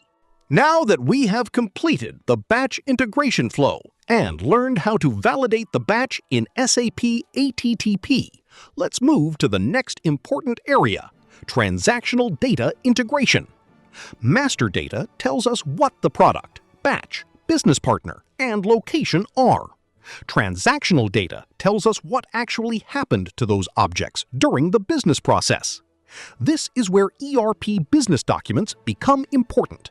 The slide explains that several types of ERP documents can be integrated with SAP ATTP for end-to-end traceability. These include production orders and process orders, inbound deliveries, outbound deliveries, and return deliveries.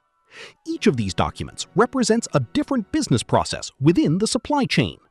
For example, a production order or process order represents the manufacturing activity associated with producing the material. An inbound delivery represents goods coming into a location.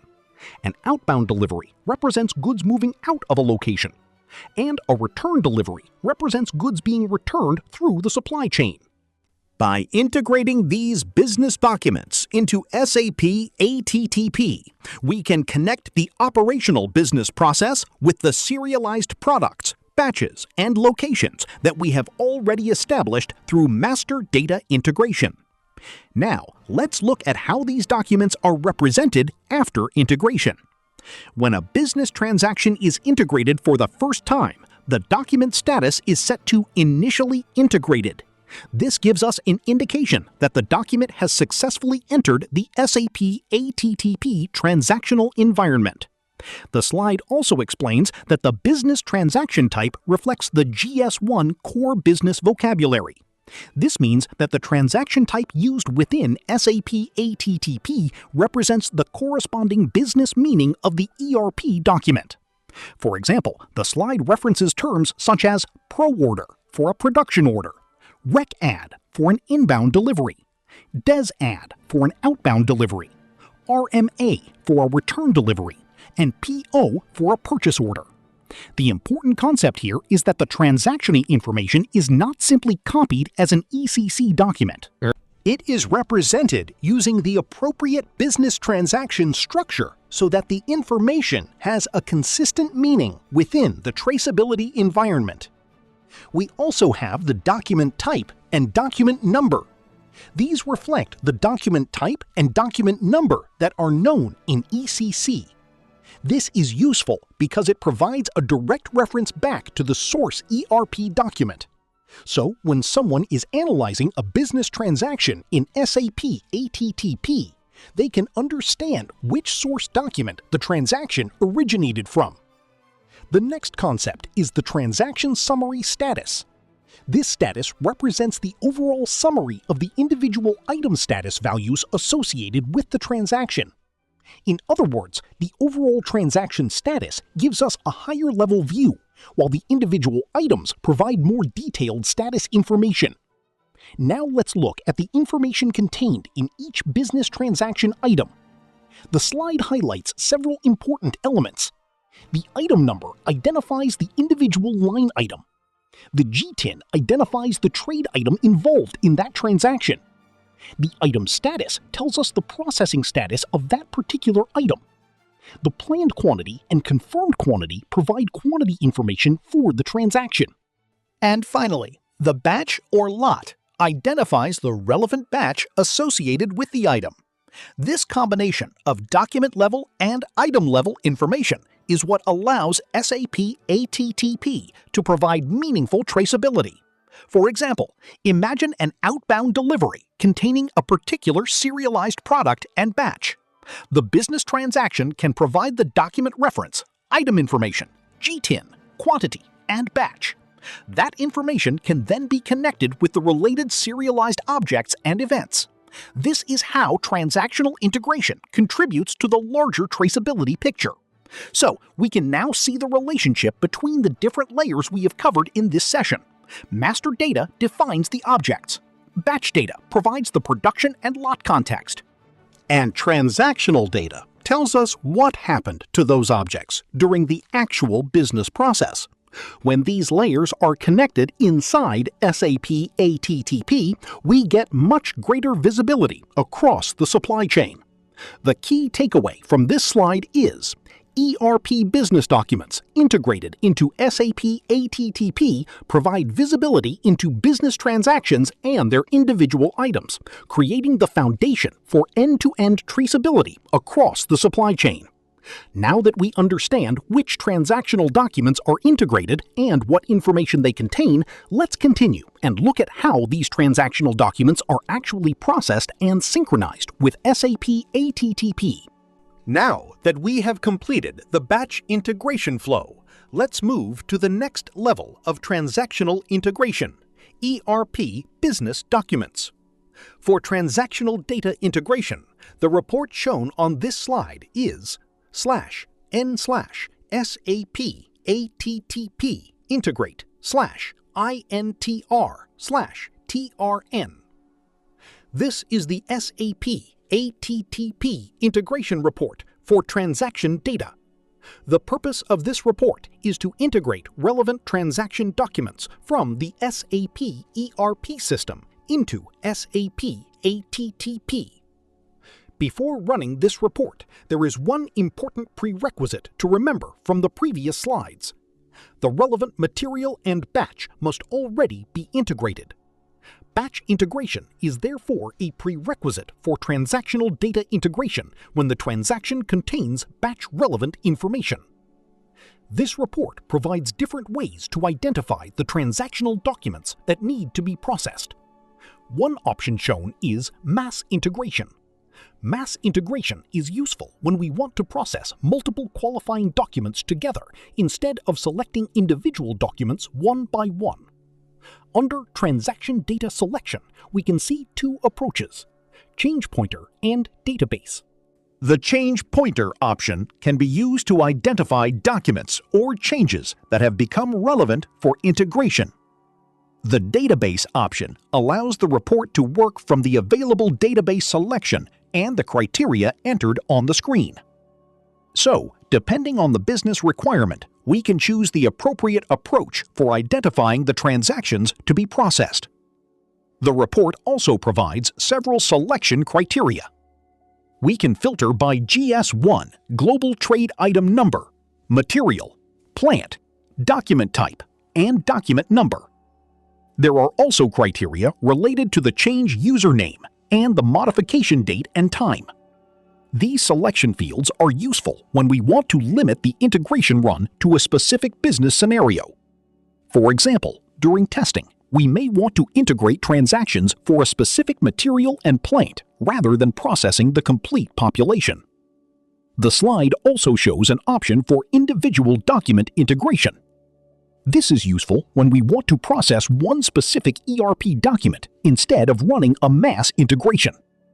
For individual processing, we can select the relevant document type and provide the corresponding document number. The available document types shown here include Production Order, outbound delivery, inbound delivery, purchase order, and returns delivery. So, the same integration report can support multiple ERP business processes. Let's briefly understand each one. A production order represents a manufacturing process.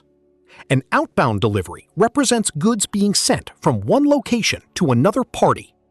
An inbound delivery represents goods being received into a location. A purchase order represents the procurement process. And a returns delivery represents a return movement within the supply chain. When these documents are integrated into SAP ATTP, they provide the transactional context needed to connect business operations with the relevant materials, batches, quantities, and serialized objects. This is where transactional integration becomes especially valuable for traceability. For example, when a batch is shipped using an outbound delivery, the delivery document provides the business context around that movement. Similarly, when material is received through an inbound delivery, that transaction provides the corresponding receiving context. And for production orders, the transaction connects the manufacturing activity with the relevant product and batch. So, the report is essentially the operational bridge between the ERP business documents and the traceability environment. The key takeaway from this slide is use /n/STTPEC/INT_TRN to integrate relevant ERP transaction documents into SAP ATTP, either through mass selection or individual document processing. Before executing the report, always make sure the required material, batch, and location master data are already available and correctly integrated.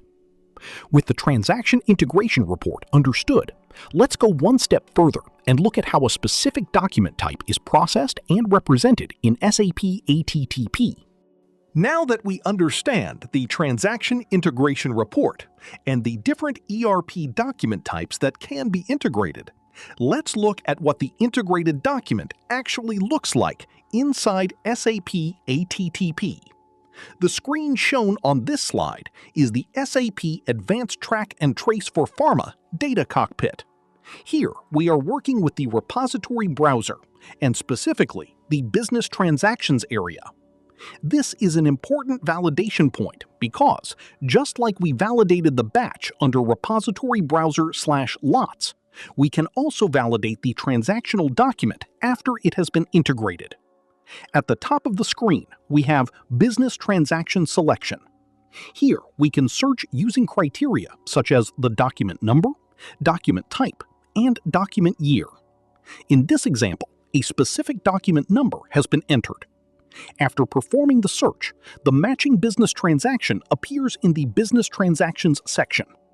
The result contains several important pieces of information, including the transaction code, business transaction type, document status, document number, document type, and other system-related identifiers. This allows us to connect the transaction inside SAP ATTP back to the original ERP document. The screen also shows the detailed information for the selected business transaction type. We can see the transaction code and the corresponding business transaction type. In the example shown, the business transaction type corresponds to a dispatch advice, which represents an outbound business process. This is a good example of how the source ERP document is represented in the SAPT ATTP business transaction model.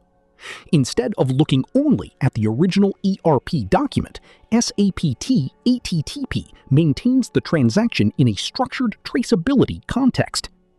Now let's remember the prerequisite we discussed earlier. Only documents containing the relevant material and batch information can be integrated as part of this transactional data process. That is why batch integration is a prerequisite for transactional data integration in the applicable scenarios. If the required material or batch information is not already available in SAPT ATTP, the transactional document may not be processed correctly. The slide also confirms the main ERP document types that can be integrated. These include Production Order, or PP01. Outbound Delivery, represented by LF or LO. Inbound Delivery, represented by EL. Purchase Order, represented by NB. And Returns Delivery, represented by LR. So the Transaction Integration Framework supports multiple business processes across manufacturing, procurement, inbound logistics, outbound logistics, and returns. This is important because end-to-end traceability does not depend on a single business transaction. A product can move through several business processes during its life cycle. For example, it can be produced through a production order, received through an inbound process, shipped through an outbound delivery, and potentially returned later. Integrating these transactions allows SAP ATTP to build a connected history around the product, batch, and serialized objects. The important point is also that the integration process is selective. The objective is not to send every ERP document blindly into SAP ATTP. Only the business documents that are relevant to the configured integration process are processed. So, when validating a transaction integration, we should check 3 things. First, confirm that the source ERP document is eligible for integration. Second, make sure the required master data and batch information are already available. And third, verify the resulting business transaction in the SAP ATTP data cockpit. This gives us a complete validation path from the source transaction to the target traceability system. The key takeaway from this slide is ERP transactional data can be integrated into SAP ATTP through the integration report, and the resulting business documents can be reviewed in the SAP ATTP Business Transactions area for traceability and validation. Now that we know how to view the integrated transaction, let's continue and look at the information contained inside the transaction and how its individual items are represented. Now, we come to the final major topic in our session: application logs in ECC. Throughout this session, we have looked at material integration, business partner integration, location integration, batch integration, and transactional data integration. Whenever we execute these processes, we need a reliable way to investigate what happened behind the scenes. This is where application logs become very important. The transaction shown on this slide is /STTPE/TCEP/log_S. This transaction provides an application log search capability, allowing us to search for integration-related logs based on different selection criteria. The first section is the log selection area. Here, we can specify the log object, log sub-object, and log external ID. These fields help narrow the search to the relevant application logs. For example, when troubleshooting a particular integration process, selecting the appropriate log object or external ID can help us locate the exact log generated by that process. Next, we have the administrative criteria. This section allows us to control the time period and other administrative information used for the search.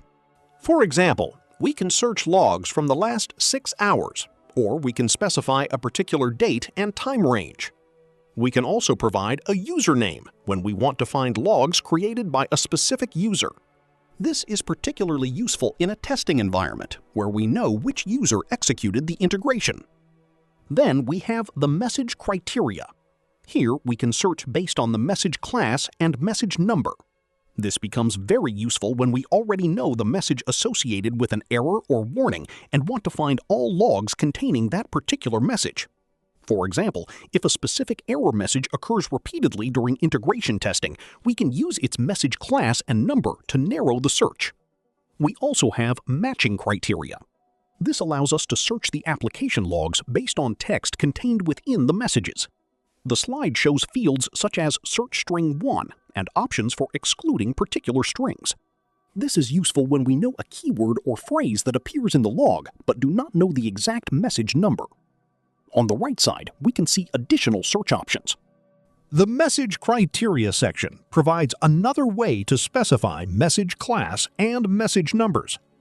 The Matching Criteria section provides search strings and exclusion strings. We can also choose between message parameter search and full text search, depending on how we want the application logs to be searched. There is also an option to display logs as pop-up. So, the overall idea is that the application log transaction provides multiple ways to narrow down a large number of log entries and quickly find the information relevant to a particular integration issue. Let's connect this to the processes we have already discussed. Suppose we run a material integration and the material does not appear as expected in SAP ATTP. We can use the application log to search for the relevant processing information. Similarly, if a business partner fails to integrate or a batch integration generates a warning, the application log can help us identify what happened. The same principle applies to transactional data integration. Instead of guessing whether the problem occurred in selection, mapping, RFC processing, or another stage, we can use the log information to identify the messages generated by the process. This is why application logs are an important part of integration troubleshooting. However, there is another important validation point to remember. The slide also reminds us that integrated transaction documents can be viewed through the Integration Cockpit under Repository Browser, Business Transactions. So, we have two different perspectives. The application log helps us understand what happened during processing. The Integration Cockpit helps us verify the resulting business object and its transactional information in SAP ATTP. Together, these provide a much stronger troubleshooting and validation approach. So, when testing an integration, don't only ask, "Did the report execute?" Instead, ask, "What does the application log say? Was the message processed successfully? Were there warnings or errors? And finally, is the expected object visible in SAP ATTP?"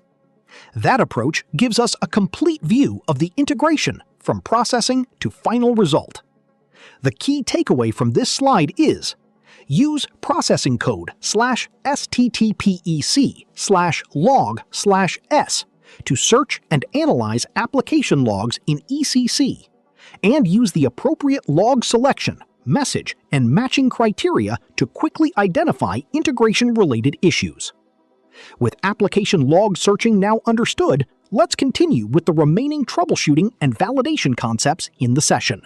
In the previous slide, we saw how to use the /STTEPEC/LOGS transaction to define the search criteria for application logs. Now, let's look at what happens after we execute that search. This slide shows the application log results screen. The purpose of this results screen is to help us identify and analyze the application log messages generated by different processes in the system. On the left side, we can see the selection criteria that were used for the search. We can search by object, sub-object, date range, and message-related criteria. In this example, wildcard values are being used for the object, sub-object, and search fields, which means the search is broad and can return a large number of log records. Once the search is executed, the results are displayed in the table on the right. The result contains several useful columns. We can see the object, the sub-object, the log number, the message number, and the message text. There are also additional technical fields such as the message class, message number, date, time, user, and transaction code. The most important column from a troubleshooting perspective is often the message text. This tells us what the application log is actually reporting. For example, some messages may indicate that processing has started. Other messages may indicate that processing has completed successfully. And some messages may indicate warnings, data issues, or errors that require further investigation. So, when analyzing an integration issue, we should not simply look for the existence of a log. We need to read the individual messages and understand the sequence of processing. For example, if we see a message indicating that processing started, followed by a message indicating successful completion, that gives us confidence that the relevant step was completed successfully. On the other hand, if processing starts and we then see a message describing an inconsistency or missing data, that provides a clue about where the problem occurred. The message number and message class are also useful. If a particular issue repeatedly occurs, we can capture the message class and number and use them in a more targeted search. This makes it much easier to locate similar incidents across a large application log dataset. Another important piece of information is the date and time. The timestamp allows us to correlate the application log with the time at which an integration report or transaction was executed. This is particularly useful during testing. For example, suppose we execute a material integration at a specific time. We can then search the application log for that period and identify the messages generated by the process. Similarly, the user and transaction code can help us identify who initiated the process and which transaction was involved. At the bottom of the screen, we can also see the result statistics. This tells us how many records were found by the search. In this example, the result contains a large number of records, which shows why effective search criteria are important when working with application logs. If the search is too broad, we may receive a very large result set, and it can become difficult to identify the relevant integration message. A better approach during troubleshooting is to narrow the search using the object, subobject, date and time range, message class, message number, or search text wherever possible. Let's connect this back to our integration process. Suppose a material, business partner, location, batch, or transactional document fails to integrate. We can use the integration report and then use the application log search to investigate the processing messages. The log can help us determine whether the issue occurred during selection, interface processing, mapping, data validation, or another processing step. This is why application logs are such an important troubleshooting tool. They provide the detailed technical information behind the overall integration result. So, the key takeaway from this slide is use the application log results to identify the exact processing messages, timestamps, users, transaction information, and message details needed to analyze and troubleshoot integration issues. And remember, once the technical issue is understood and resolved, we should also validate the business result in the appropriate SAP ATTP cockpit or repository view. That combination of source system logs and target system validation gives us a complete picture of the integration issue. Let's continue with the next part of the application log and troubleshooting flow. Now let's look at the application log display using transaction/STTPECE/log-D. This screen helps us search and review application logs generated during different integration processes. On the left, we can filter the logs using the log object, subobject, external ID, date and time range, and user.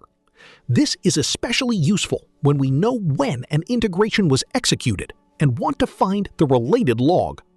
On the right, we can see the search results, including the date and time, external ID, transaction, program, and log status.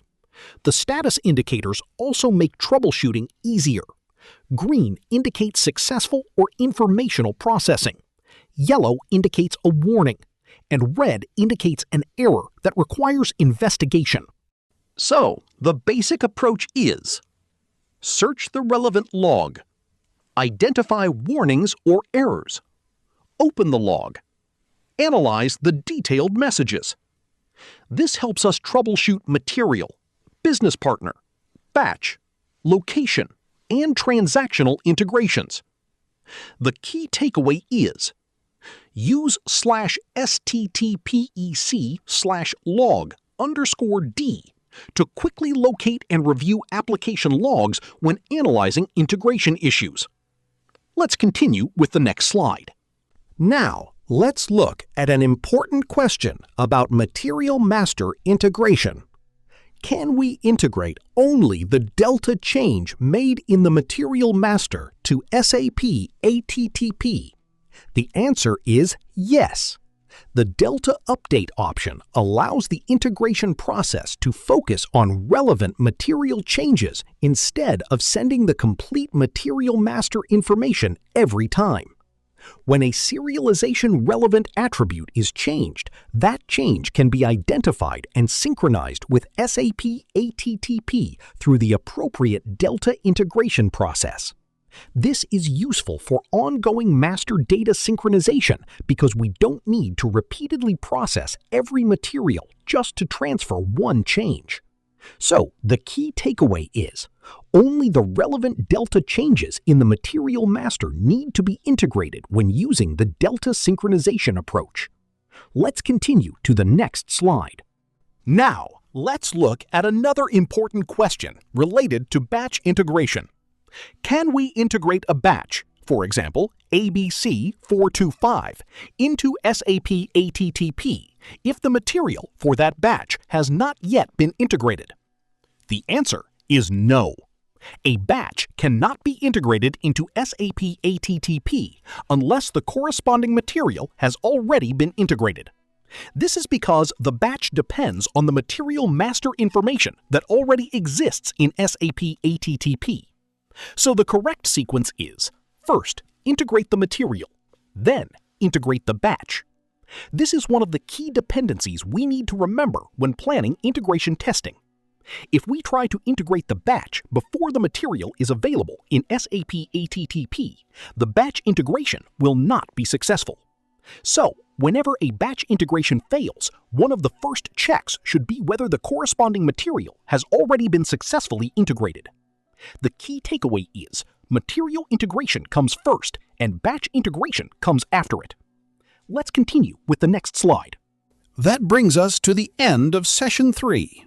In this session, we covered the complete foundation of master data and transactional integration with SAP ATTP.